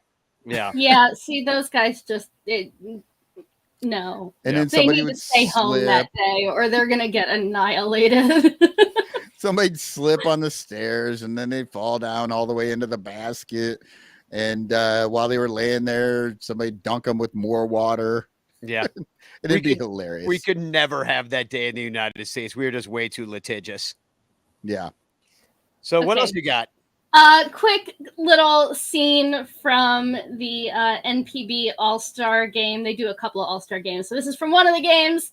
And here you can see just an awful, awful, grueling, disgusting scene where somebody charged the mound. Here we go. And here we have the Hiroshima Card pitcher. Nails it. It flies so far wide. Charges the mound. And they Dude tries to bunt in an all-star game, and the pitcher buzzes the towel. Not really. It's like, that's great. And Sugimoto comes out and gives him a big old hug, and it's So that's in the All-Star game that happened. Yeah. So you got. So do you think it was on purpose? Like he looked like he threw right in his face. I'm like, wow. Like, don't bunt. This is not the time for bunting. Jeez. And This then is the all-star game. We're not bunting. But actually, I do believe they do bunt over there. Don't they have a bunting skills much competition? bunting. Yeah. Yeah, sometimes they do in the KBO too. For All-Star Week, they'll have a bunt competition. CPBL All-Star Week is coming up, or All-Star games are coming up this weekend. And Question in the chat. Yeah, David Elliott says, question for the Discord chat, how do they determine All-Stars and NPB? So we will talk about that in the Discord. So Because you I'm got gonna have to you're look going to that up. research that. I know how they're chosen in CPBL, but I do not know how they're chosen in NPB. Well, how are they chosen in CPBL? Well, they do a vote in.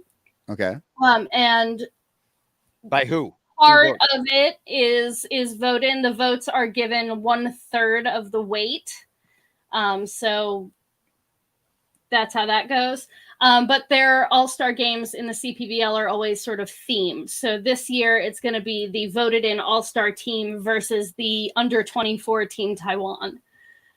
So that's kind of cool. That's interesting. Yeah, so the theme is different every year. Sometimes it's like old guys versus young guys, or whatever. That would actually be. I would love to see the veterans this versus is the what rookies. I want now. I want the American League All-Stars versus the American League AAA All-Stars, or the American League Minor League All-Stars, and then you get to have two games. Then you can do a National League one of the same. Yeah. That'd And be then awesome. have the winners go against each other. That would be hysterical. I Yeah. would love to watch that. Take notes, MLB. Okay, I have one more clip, and this is from our favorite fun team in the United States, the Savannah Bananas. And sometimes they will, in-game, when they're playing banana ball, they'll do these great, trick shots. So if you follow them on TikTok, and if you're on TikTok, I really recommend following the Savannah Bananas and the Party Animals. That's their, alternate team. That's like monkey That's their themed. I love them. generals. So yeah, I definitely recommend following them on TikTok, and you'll see they'll do little TikTok dances that end in a pitch. But this is a great trick shot. Keep an eye on the center fielder here. Hold on, here comes DR Meadows racing in from center. He hops Danny Hosley and gets a strike in there. Swan pops it up. Bill Leroy throws away his glove. DR's got it. The center fielder catches it behind home plate in foul territory. DR Meadows, are you kidding me? That's amazing. I love it. So the center, I could describe it. The center fielder ran in, jumped over the pitcher, grabbed the ball, pitched the pitch. The hitter hit the ball, popped it up, and then the center fielder caught it in foul territory in front of the visitor's dugout. And you have to score that as foul fly out to 8. Right? Like however you bring a foul ball fly out to 8, like, and then whoever looks at that later is like, how did a foul ball go to the center fielder? Yeah, John Pickett said 8 unassisted. 8 unassisted. Yeah. I love it because, like, he's up in midair. He's like, 12 feet above the ground and throws that shit in for a strike. It was hysterical. I want to see them. Pops it up. I want to see him. I'm hoping that there's more teams than the Savannah Bananas, that there'll be more of that going on, that people will see the success of that and make their own acrobatic baseball teams. And it won't just be one-off, that we'll get different regional versions of them, because there's a lot of great baseball players that have senses of humor that aren't going to make the major leagues and can still play at a high enough level and have extra skills like gymnastics. It's like the NBA, the old mixtape, right? So back in the early 2000s, there were street ball guys that did mixtapes and they would just video themselves doing this. But then they started to play actual like games and stuff, and people would go and watch them. Those were really cool. I keep saying it's like the baseball version of the Harlem Globetrotters. Yeah, definitely. Who Fergie Jenkins, by the way, played for. Just a little aside. Fergie had a little time with the Harlem Globetrotters. Okay, well, it's time for another quick break, and then we're going to come back and we're going to talk a little bit about the draft, briefly about. None of us are experts on the draft, but we'll tell you who to listen to about the draft, because it's certainly not us. So we'll be right back after this commercial break for sunranto.com/shopping, where you should be buying all your gear. If you're like most Americans, you buy shit. Lots of shit. Sometimes you buy shit for other people. Sometimes you buy shit for yourself. And sometimes you buy shit you have to buy just to stay alive. So why not buy shit through the Sunranto affiliate? Links at sunranto.com/shopping. We've got tons of shit you can buy.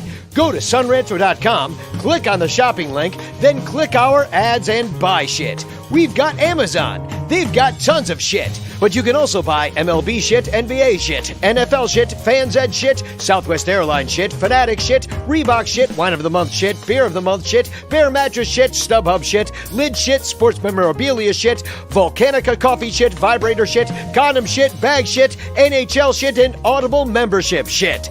There's a whole lot of shit that can help the Sunranto show stay on the air so we can keep talking shit. So buy shit today through sunranto.com/shopping.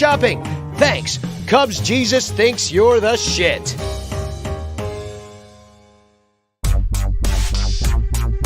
If you like the Cubs a bunch, buy your t-shirts from In the Clutch. We've got all the best styles for you. Dansby, Saya, Morel too. Clark Fly in his double U. Cody Bellinger smoking dupes. Vintage shirts from days of old. Patrick Wisdom and Nico. You'll look sharp wearing your stro. 10% off with the code SONRANTO. SONRANTO. InTheClutch.com is your store for the most fun baseball shirts on the planet. Don't forget to use promo code SUNRANTO to knock a couple bucks off your purchase. Stack or die, we need more cups. Get it all at In the Clutch. Cause if you like the Cubs a bunch, buy t-shirts from In the Clutch. Get it all at In the Clutch. Get it all at In the Clutch.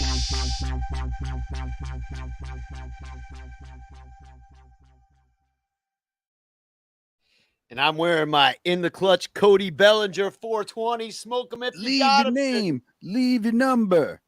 Moo and oink. Moo and oink. I think about it every time. By the way, we should remind people that, if you get 5 people to join the Sunranto Patreon, I will buy you one of those shirts. Or I'll buy you an obvious shirt or something in that, that general price range of shirts. We have Sunranto shirts too. I will buy you that if you $20 bill in the mail for you. Whatever works for you. Oh, I'll do that too. I'll drop a 20 in. I'll write a message of hope and doom on it.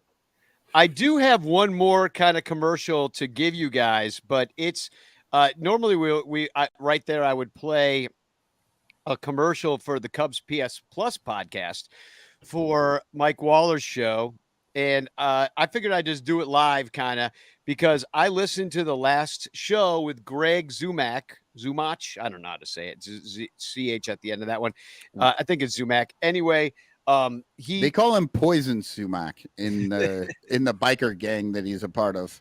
So I'm dropping a link in the chat for the Cubs PS Plus podcast because it was great. That conversation with Greg, he's super into the minor leagues. Yep. So, and he really understands and has researched all of the draft picks for really all the teams. I mean, he's doing mock drafts. He's doing all this stuff.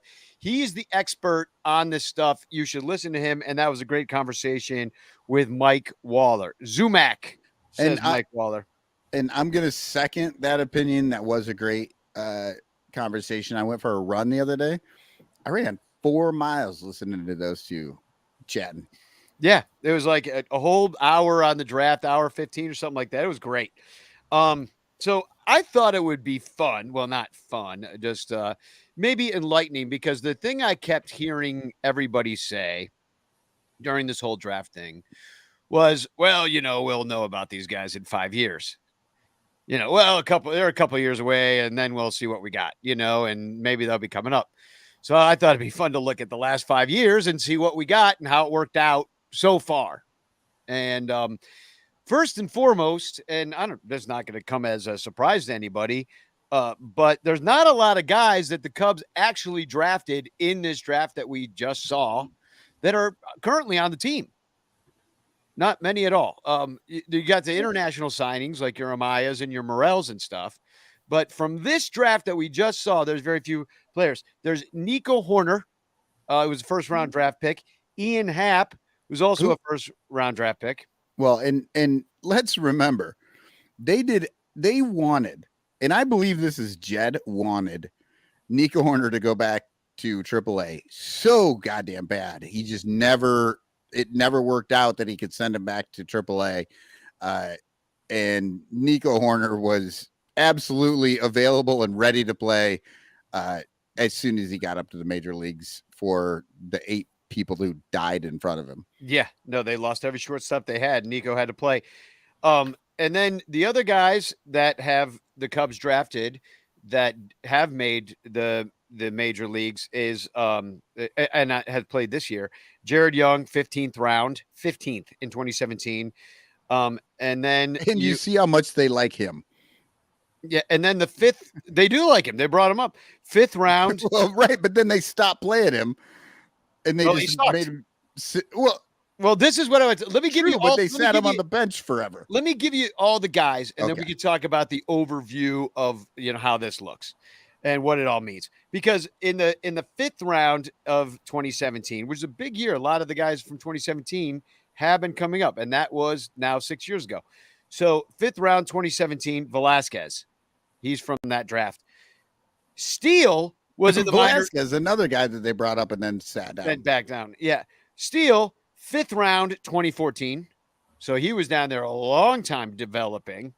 The only starting pitcher that we've seen them develop. I know some people say Kyle Hendricks, but they didn't draft him. So I left him off the list, and he was only in our system for 2 years. Not that he was done, but this was. Well, and that was a Theo era. It was also a long ass time ago. It was like 10 years ago. So it's like pretty irrelevant. So, and then you got Rucker in the 11th round of 2016, 11th. So none of these are even top 5 guys except for Velasquez at 5. And Horner and Happ, of course.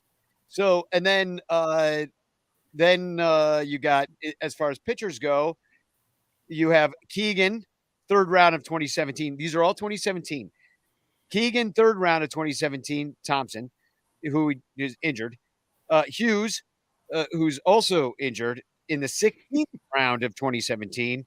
And then Jeremiah Estrada in the 6th round of 2017. So a lot of 2017 was a good year for Theo, not for and it's I can't say it's great. Like none of those guys, Keegan, Hughes, Estrada, Velasquez, or Young, are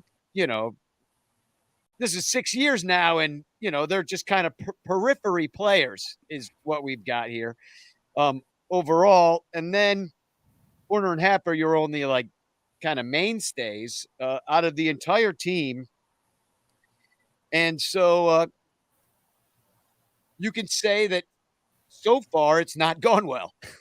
Well, and if you listen to the Cubs PS Plus podcast, I can't remember. Greg Zumak said the average for all the teams is around 20%. So that's 1 out of every 5 picks can get into the major leagues. And I don't know what this.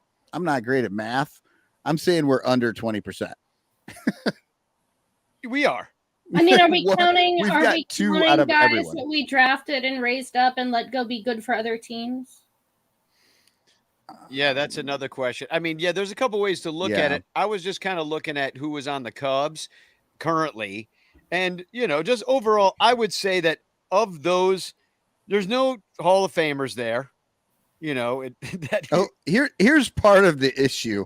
And I love that Alfie Campos brought this up. Hughes was drafted as an outfielder. Okay, so this is the thing with the Cubs. They never let anybody play their own position. Like Kyle Schwarber was drafted as a catcher. Wilson Contreras was signed as a third base or as a third baseman. You're right. Third baseman. That's right. Let's like, switch them around. Yeah, it's like, no. We love you so much. You're such a good ball player. What if we screw you up? Here's $12. So let's look at, first I want to say about the 2023 draft, which if you want to hear about that, go listen to Greg Zumak and Mike on the Cubs PS Plus podcast. But we've signed everybody out of the top 20 except for the second pick, which is the Wilson Contreras pick. Goody. Jackson Wiggins. Now we have till Tuesday, I guess. I think from what I read, that's Isn't what Till we got. Tuesday a band from the late 80s, early 90s? It is. It's also Isn't that also less than 24 hours from now? I was going to say, and it's also tomorrow. Yeah. So we've got till tomorrow. 5 p.m. tomorrow, I'm assuming. 5 p.m. Eastern time or something. We'll be on Wiggins watch all day, so make sure you follow. See whether we get a lottery ticket for not signing Wilson Contreras or nothing at all. Yeah, so till Tuesday, looks like they play Voices Carry. Yeah, there was some like indie rock band from the 90s or something like that, right? What the fuck? Did you guys hear that? Kinda. I heard you say, what the fuck? Yeah. It's like when you pop on something and Something like you get a YouTube commercial instead of whatever you're. So Jackson Wiggins, unsigned, he's the one with like maybe some high-end wild stuff. Think Dylan Maples, but younger. And he had Tommy John already, so that's finished until, of course, his second and third Tommy John. Right. So not only does he have a bad elbow, but he's got a bad leg too. Yeah, because they took a tendon out of there. And I understand also that Sam Armstrong, who was picked 13th, has not signed yet. Now I think those are the only two. That we'll see. We'll see what happens there. And so I thought Mike Waller says if they don't sign him, they get the 69th pick next year. Seriously. Nice. All right. I mean, nice. I guess I'm voting for don't sign him. Honestly, he doesn't turn me on at all. Like a wild. Well, and let's get I don't into have any faith in the development in the Cubs system. Because here's the thing. It's a thing. It's a thing we do. It's a high-end arm situation where it's crazy. Like they don't know where the ball's going. It's big strikeouts, big walks when they do this. Because mostly they've been doing the high, the low, high risk, high reward, high floor. They haven't been doing the high risk, high reward. They've been doing the high floor thing, but then every now and again they get a wild hair and they take yourself, Jackson, what's his fuck? Jackson Wiggins. Jackson Wiggins. Yeah, Jackson Wiggins. So let's go over the last 5 drafts and talk a little bit about it because this is going to come back up again with the dudes that we've drafted. So maybe someday. 2018, Nico Horner, He's on the team. That's great. It's gone great. Brennan Davis was number 2 that year. And I'm not going to do all the number 2s, but Brennan Davis, I thought, because he was supposed to be here by now. And he was supposed to be a part of this team. Injuries, sadly, have kept him down. And I don't know what's going to happen there. We might never see him. I hope we do. Then in 2019, Ryan Jensen, who is now number 27 on our prospect list, which that's our prospect. I was just going to say our prospect list. And here's why he's number 27 on only our prospect list is because between Tennessee and Iowa this year, he has a 588 earned run average, which isn't going to get you a promotion, I don't think, unless they're, extenuating circumstances like injuries. But he has 61 strikeouts in 49 innings pitched. But he also has 37 walks. Yeah, you like that 61 and 49, but then you hear the 37 and you're like, oh, that's why he's got the 588. So far, that's kind of like that same kind of effectively wild, sort of honing it in pitch lab special. Now, 2020 did not go well at all. Well, yeah, I mean, Ed Howard a third got of the hurt. world died or something like that. Yeah, and it didn't go well for anybody, but especially the Cubs in that little stupid 5-round draft, which missed guys like Matt Mervis completely. Because that's why he didn't make this list, because he didn't get drafted by anybody. He signed with the Cubs in a different way. So Ed Howard got hurt, so that sucks, and he's working his way back, still in South Bend. And he's not doing well. He hasn't been able to hit down there either. Burl Caraway was number 2 in that in that draft. Yeah. And I got a great name, by the way. Amazing. It kind of sounds like a 1950s folk singer too. Exactly. That's what I like about it. A little bit, yeah. Like a guy that would write like "This land is your land" or something like that. But I had a quote here and I'm not finding it. Let me find it real quick. Actually, forget it. It's something about Burl Caraway not working out at all.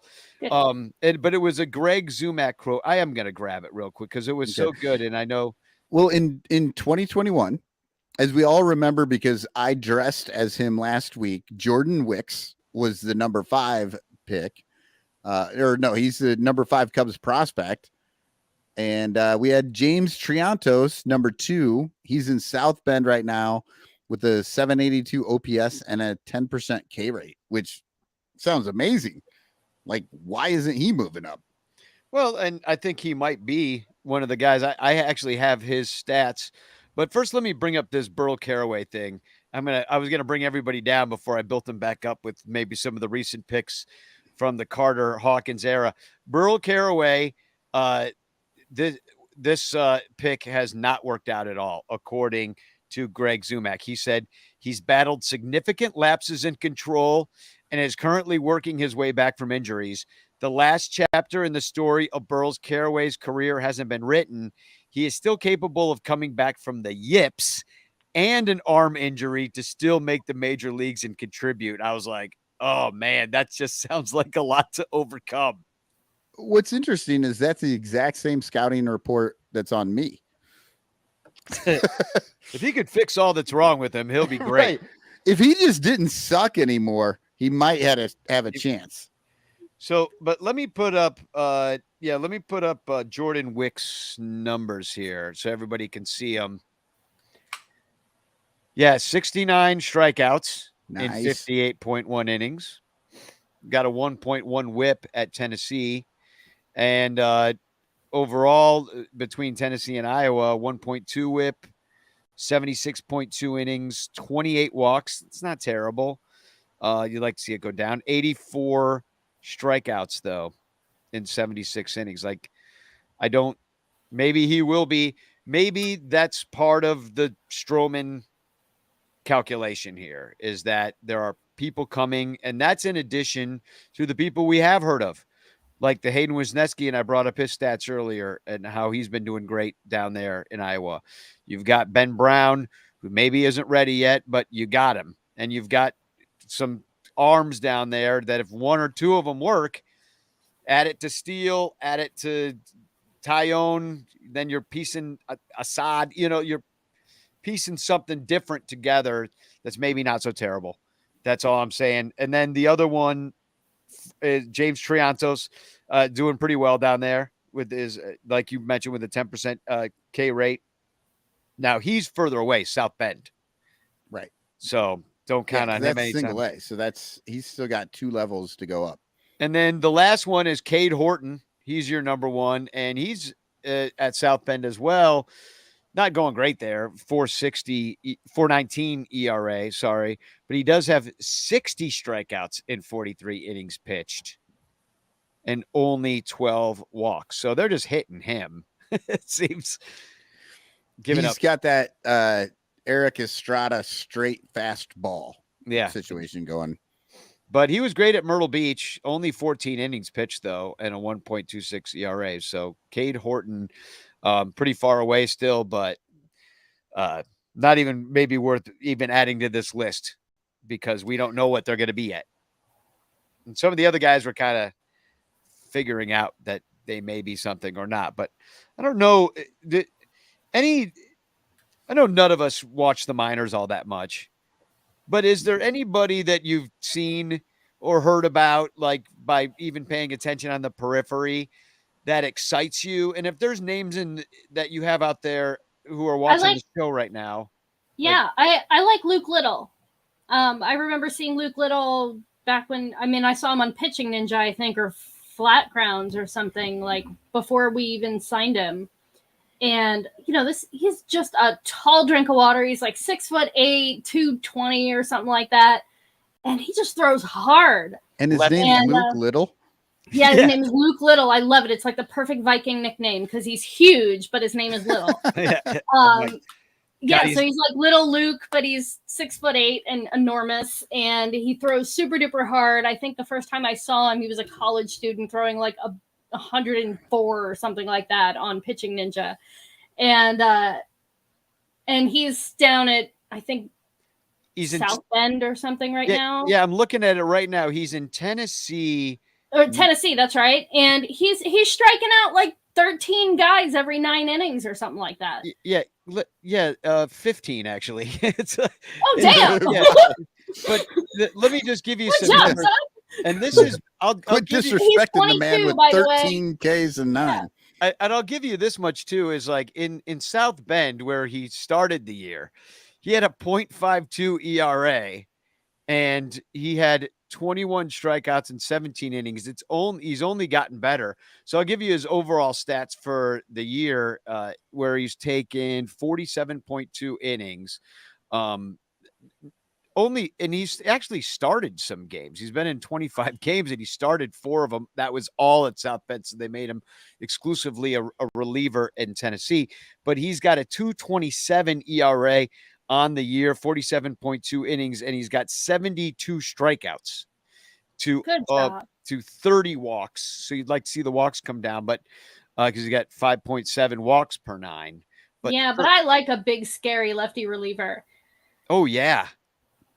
Well, and he's not ready to come now, but Tennessee, I don't know.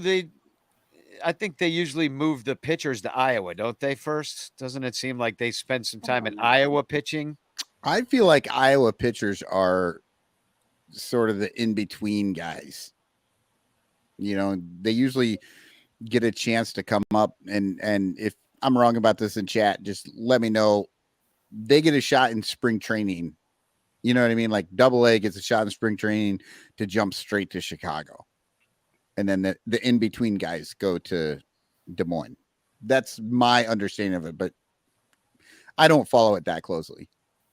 I also wonder if different teams use it all differently, or is there some kind of agreed upon way that we're going to do things? Because I know some leagues are known for being more hitting leagues and others are known for being more pitching leagues. But so anyway, that's what we've got going on in the minor leagues right now from our last 5. So I guess the final question is, knowing that only really 2 regular Cubs are on, are part of the current team, put together somewhat by a different regime in the Theo thing, but Jed was there the whole time.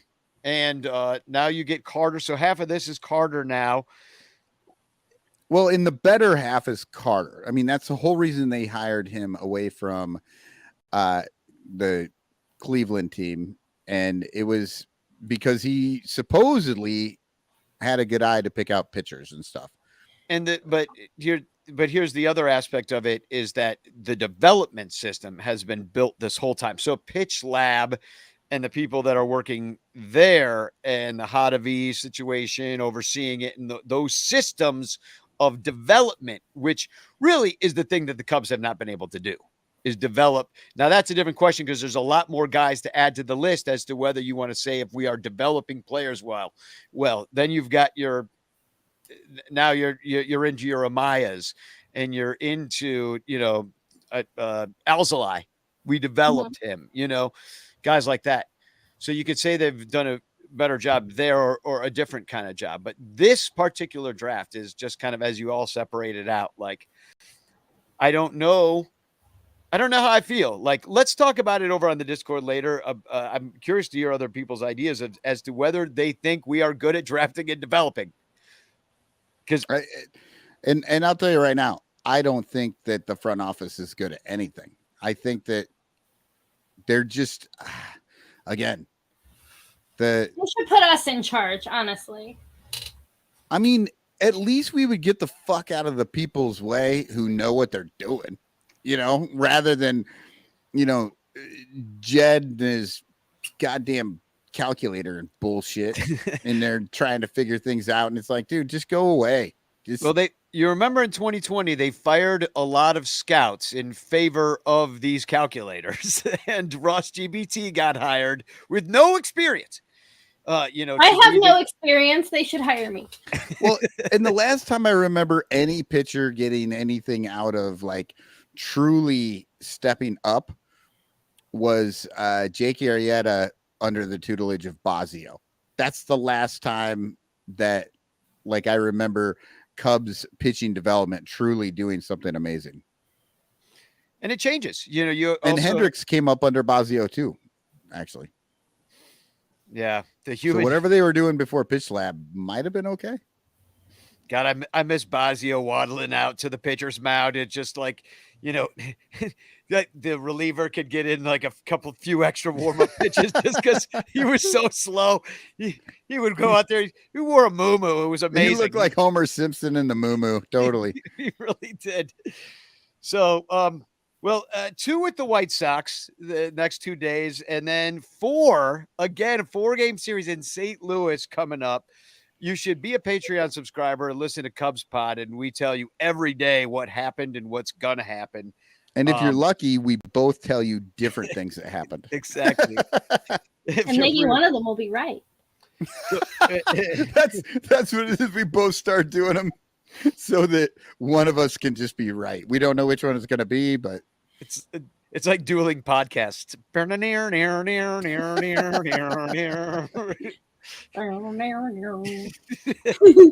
So then, so we got Hendricks versus Kopech tomorrow. I'm going to try to go to this game, but we'll see. It's expensive. I don't want to spend money to go down there.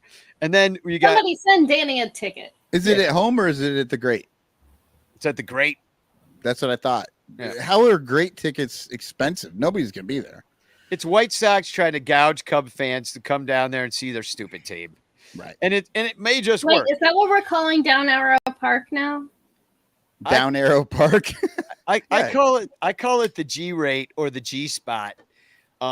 In my song, Steve Stoned, and I also call it. What else do I call it in that song? Oh, the tailgate, and I call it the. No, that's it. I think. So, yeah, I don't know. I've always called it the Great. As soon as they changed to the G rate. So anyway, I'm going to try to go down there, and then it's Stroh versus Lynn for the second game. So that's kind of a fun. Maybe if Lance Lynn makes it that long, because he's one of the guys that people are actually interested in. And if you listen to Billy DeVore's podcast, the new Nasty Boys, they were talking about that he might be a spot, like a guy that the Reds might be interested in. Yeah. Reds said that they trade. Good and he's fun, and I wish Lance Lynn were on the Cubs too. So everybody should want Lance Lynn on their team. I only remember hating Lance Lynn because he was a Cardinal. Yeah, exactly. And now he's a White Sox. So I'm like, he's played for all our enemy teams. I don't see him becoming a Cub, but I agree that I've looked at him like when he was available in other years, and I'm like, oh, Lance Lynn would be cool because we're used to him kicking our ass. And he's fun. So anyway, that's kind of and both of those, that's the game to go see, actually, Stroh versus Lynn. Definitely. But instead, we'll all watch it together because I think on Wednesday night, I'm gonna be hosting on the Discord for all the Patreon members a game watch. So on Wednesday night, go on up. I didn't even tell Michael or IFG that I was gonna say that I was gonna do that, but I am gonna do that on Wednesday. Hopefully you guys are available too. If you can pop on in, but we'll be doing that. And also I want to announce a new contest that I'm going to be doing. All of the Bleacher Bun band music is on TikTok. And I know that probably not everybody listening to and watching this is on TikTok, but I'm going to be doing a contest in which you make little fun videos of Bleacher Bum band songs, tag me in them, and we'll have a contest it's going to go all the way through to the end of the year. And it's going to be make fun TikTok videos of Bleacher Bum band songs, any kind of song you want, preferably the new album, though. And we're going to pick a winner of the best video at the end. Make sure to tag me, and you will win your very own song parody or original song written by me for a special occasion, whether it's somebody's birthday coming up or an anniversary or a Christmas present for somebody or whatever it's going to be. You have however long to redeem it. And I will write you a song, whether, for an occasion. So that is what you will win as a prize. And if you don't have a TikTok, just try it. Come on, Twitter's circling the drain, and TikTok is fun, and there's plenty of old people on there. It's fine. It's not just for the toddlers, I promise. I'm just wondering what the Chinese government is going to do with Bleacher Bum band music. That'll be fun to figure out. As I've always said, as a member of Generation X, who cares? Whatever. What the fuck ever. Whatever they fucking want to do. Not up to me.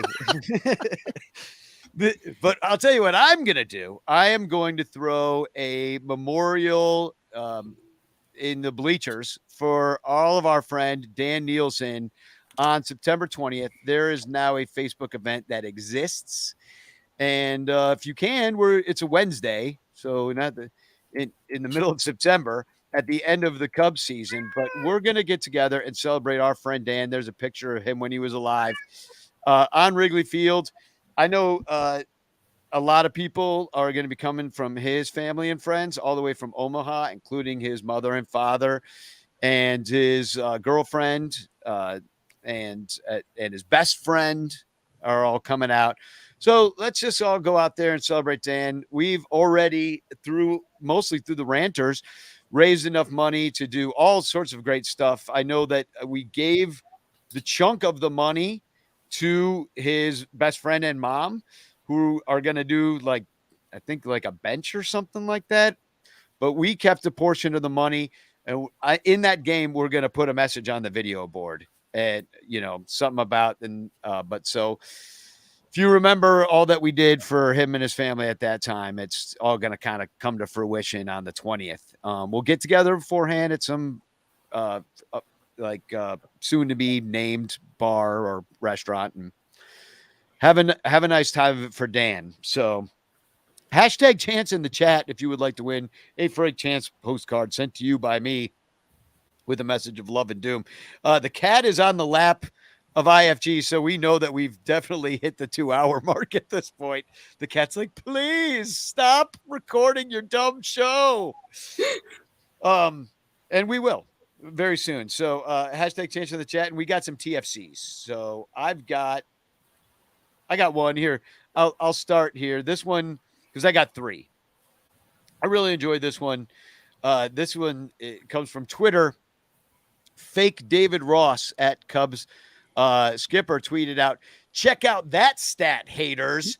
And and the stat in question was that Marquis had put that David Ross is 9-9 versus the Nationals as Cubs manager.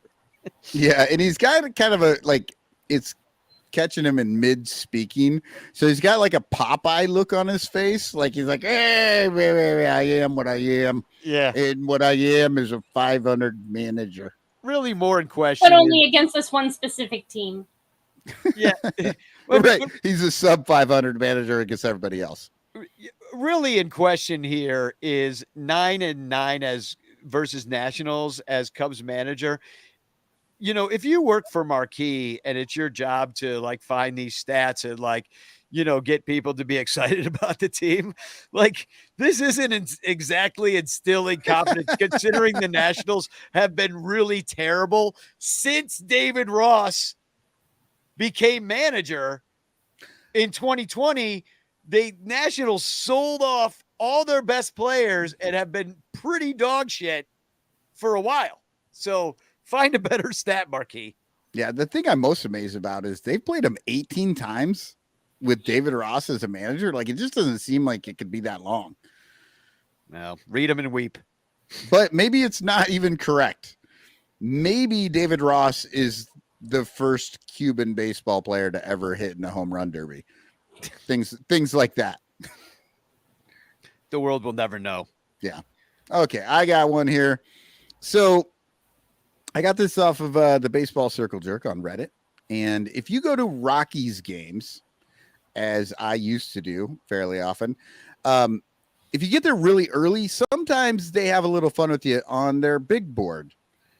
And they do it early, so there's only a few people in there. But they post up their game notes. And then what it says on this particular picture is, using a stethoscope to listen to the heart, cardiologists can detect narrow valves, valve leakage, and or abnormal rhythms. Don't bother asking him to check your heart, Becky.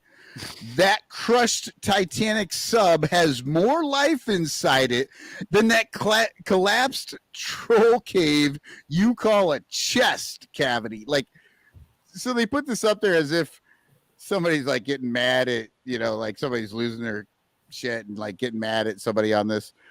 It's just a joke. But this one got picked up and people started passing it around like, oh my God, what happened? And Woody 1213 says, the fuck did that bitch Becky do? And whoever the person Our insurance 7795 says. Yeah. Says she signed Chris Bryant to that contract, I bet. Which made me laugh. Like, here I am looking at this whole Total Rockies thing, and then this bad Chris Bryant slam comes in out of nowhere. That message thing, I mean, it's interesting to think it's a joke, but it still confuses the hell out of me. I don't understand why. Like, it's just so odd. I enjoy it, but it's so strange. So I got well, this one. They want you to think that somebody up there is like this is my ex-girlfriend. Yeah, and whatever. Yeah, just like out of context. It's just so strange. I'm like, what the hell's going on? Like, it makes me feel weird. Anyway, Boomer Bill posted this over on the Discord, and this comes from a screenshot from Randall J. Sanders on X, which is I guess who by the way, if you look in the dictionary for TFC, there's a picture of Randall J. Sanders. Yeah. Randall's a great guy too. I've met Randall on many occasions. Cool dude too. Anyway, I'm going to read the second part of this here. He said, never allow the Cardinals back into the game, ever. You turn around to make a sandwich, and suddenly the bases are loaded, and some dirty, long-haired son of a bitch who looks like he should be pounding beers outside a gas station pops one into shallow right and drives in 3 runs. God, it's like he's speaking to my soul. He's absolutely right. That's just so brutal. You got He's another absolutely one? right, though. If they get even close, it's bad news. All right. And here's my second TFC. And this guy writes, so my son met Miles, and it shows a picture of a baseball card of Miles Mastroboni, and it's signed by Miles Mastroboni. And the dude that responded was, did Mastro pay your son to sign it? And I love that it got downvoted at least 2 times. Yeah, by Mastroboni's mom and dad. I'm telling you, Miles Mastroboni, you're gonna eat your words. He's good. Mike Waller, Scott. He's so good. They should trade him for somebody really, really good and better than Miles Mastroboni. You know what? I hope that there is somebody out there listening to Danny Rocket loving on Miles Mastroboni, to Mike Waller telling you how good he is, and they're like, "Whoa, geez, we should take a flyer on this guy and get something." He's got like a 212 batting average for his career. Yeah, it doesn't matter. He's awesome, and he's amazing. The peripherals are gonna peripherify. Sugas got mad at me the other day for not bitching about Morel. Yeah, for striking out. Even though I was giving shit to Mastroboni. It's like, I don't know if I've come across wrong, but I don't like Mastroboni, and I do like Morel. I mean, I don't know why that was a surprise. I'm going to open invitation to Bill, because Bill's got my phone number. If he ever wants me to bitch about something specific in the game, he can just text away and I will bitch about it. You know, I promise, if he's watching and it's not DVR. Danny Rocket, personal bitch claw. Yeah, personal bitch claw. Anything you want. If I've shared my number with you, feel free to tell me what to bitch about, and I may or may not do it. So, let's see. Oh, I got one more, and then I think that's it. And then we're going to pick a chance. Hashtag chance in the chat while I'm reading this. All right. This one's from Karen, short and sweet. She says, this Karen Hansen, AZ, Boog, for the millionth time. We don't care about your shoe collection. Hashtag Cubs. Liked by 21 people. Marquis with a rough weekend. I don't know if you saw that tweet that I tweeted that went massively viral.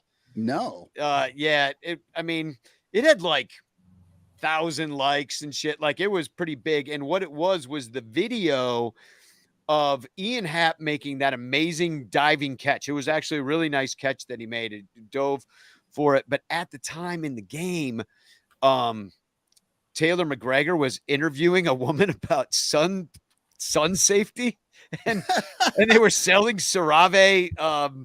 Oh, God damn it. That's somebody in the chat earlier out of the blue. I saw it in the chat and it said, the real question is, do you guys have sunscreen?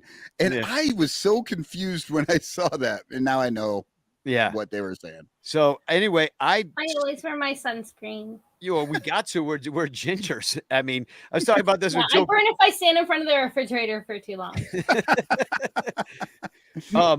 Yeah. So it was pretty bad. It was a marquee moment. Let's just call it a marquee moment that I don't really see too many because I don't watch it too much, but it resonated.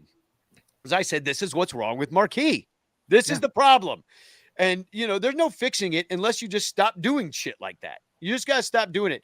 Taylor McGregor is probably fine if you just let her interview the players and stuff like you want to hear. But instead, they got her talking to sunscreen lady and nobody gives a fuck. Well, and reason number 857 of why Shit Bambi is not a good guy in the booth. Fucking Beth Mowens calling the game on Sunday. I love her. They didn't cut to a fucking booth shot ever. They never went to JD and Beth in the booth. The reason I thought about this was because the only time I saw her was when Chris Chelios sang the 7th inning stretch. That was it. And I only saw side of her head. Boog makes them cut to him 4 or 5 times a game. And it ruins the game. We're trying to watch baseball.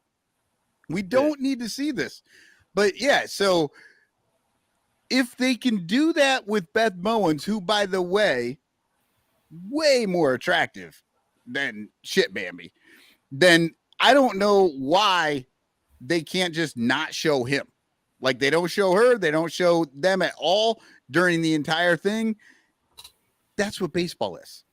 I wonder if they didn't show before the game, after the game. I wonder if like Boog knew they weren't going to show him on camera, if he would like call the game more like he does on radio. It's the whole production. Like his hair. There's a director directing all this stuff, and they're coming up with all these things they want to do in the game, and it's just overall distracting. And but there's clearly a difference, right? If Beth Mowins is in there with JD, I don't know. I don't watch the at no point did they cut to her, right? They didn't cut to the booth. That means when Shambi's in there, they're making a decision because Shambi is some sort of a freaking superstar that they need to show him on TV all the time. It's like in the Marvel movies when the superhero walks around with the freaking mask off the whole movie. It's like, that's not what I'm like. Fucking go be Iron Man. Quit showing me Robert Downey Jr. Yeah, it's shout out though to Miguel Esparza, and he did a great job along with Jorge Moreno. I listened to them the entire weekend. Also, I listened to a little bit of Matt Spiegel and blanking on her name, Elise Menaker. Elise Menaker, she was good. I heard her when she was in the booth the one day, filling in for Pat, and I was like, thank God Zaidman's not there, but Zaidman got to go to the Hall of Fame. So, did he introduce Pat? I don't know what he was just there. Possibly relevant. Happy Women in Baseball Week, everybody. Yeah, I saw that too. That's going. We should do something for that next Sunday, and I don't know what kind of spotlight. Well, you're a woman when you're on the show, so you're a woman in baseball. Yeah. Sure. Back when I was on, I mean, you used to, I mean, I love that it's happening more and more. It didn't happen at all before. You know, you never saw women broadcasters. You never saw, I mean, the only one I ever knew was Susan Waldman from the Yankees. And she was the only one for the longest time. And and now you just see it more and more. And I think the next generation, there'll be more and more. And women will, or little girls will see that and be like, oh yeah, of course I could do that. No problem. So, well, anyway, let's give away a chance. Shall we? Let's do it. Here we go. All the people are spinning around. Oh, spinning who around. are the people who chanced? Rich Blomquist. Congratulations, Rich. Rich just got richer. Yeah, he did. He will get a message of love and doom on this fine chance postcard. And in 100 years, that'll be worth something, Rich. So somebody in your family, if they don't throw it out, will have a postcard worth, what do you say, 27 cents? 27 million cents. Oh, 27 million. My bad. It's actually probably. I didn't carry the decimal point. So let's go. 8 spots. We'll go over to the Discord. I'm going to play, because it's still, unfortunately, somewhat appropriate. I'm going to play Hug Watch, but it's got a little music video that I made that goes with it. So we'll see you over on Discord for a little bit, even though we, of course, went 2.5 hours long of pure unadulterated Cubs content. But hey, we're going once a week, so it's you know what? There's a pitch clock in baseball. There is not one on this show. All we have is a pitch clock. Yeah, this is like this is pretty much as long as a pitcher's duel. You know, wouldn't you say? Yeah. These days. So Spagog and Spagog. Spagog. Hug Watch, watching for hugs. All your favorite players getting traded from the Cubs. Hug Watch, watching for hugs. All your favorite players getting traded from the Cubs. Hug Watch, what do you got? Don't want to give up nothing, but you want to get a lot. Division contenders want to take all of the players. Well,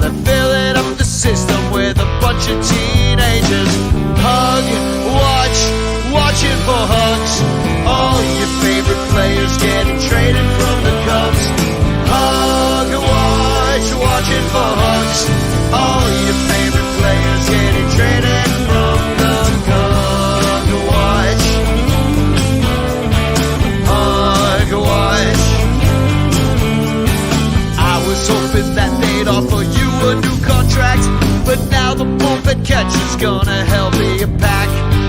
All the fans are sorry to see you go. Sayonara, arrivederci, au revoir, adios. We're singing hug, watching for hugs. All your favorite players getting traded from the Cubs. Hug, watching for hugs. All your favorite players getting traded from the Cubs. Watch. Let's hug.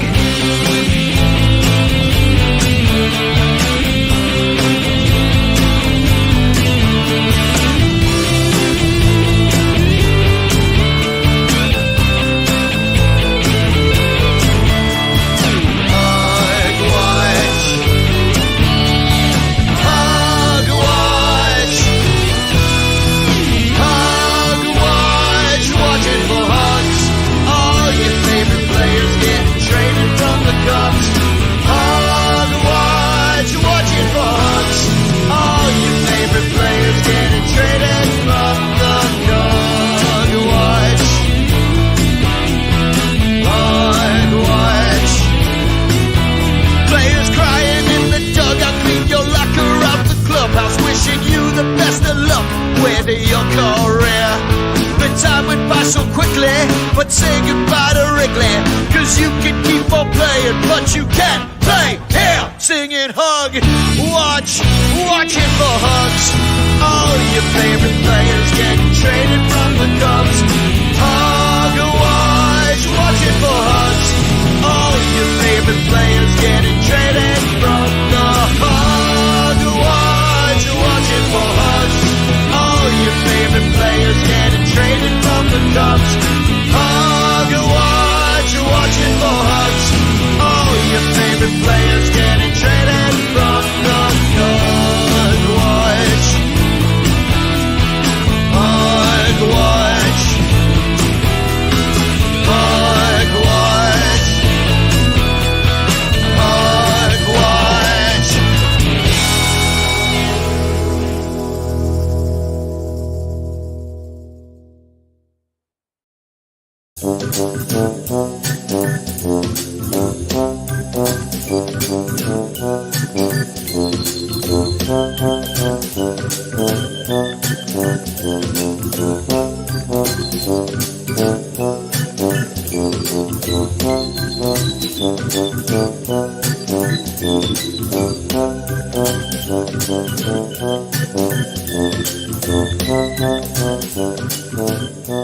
Thank you.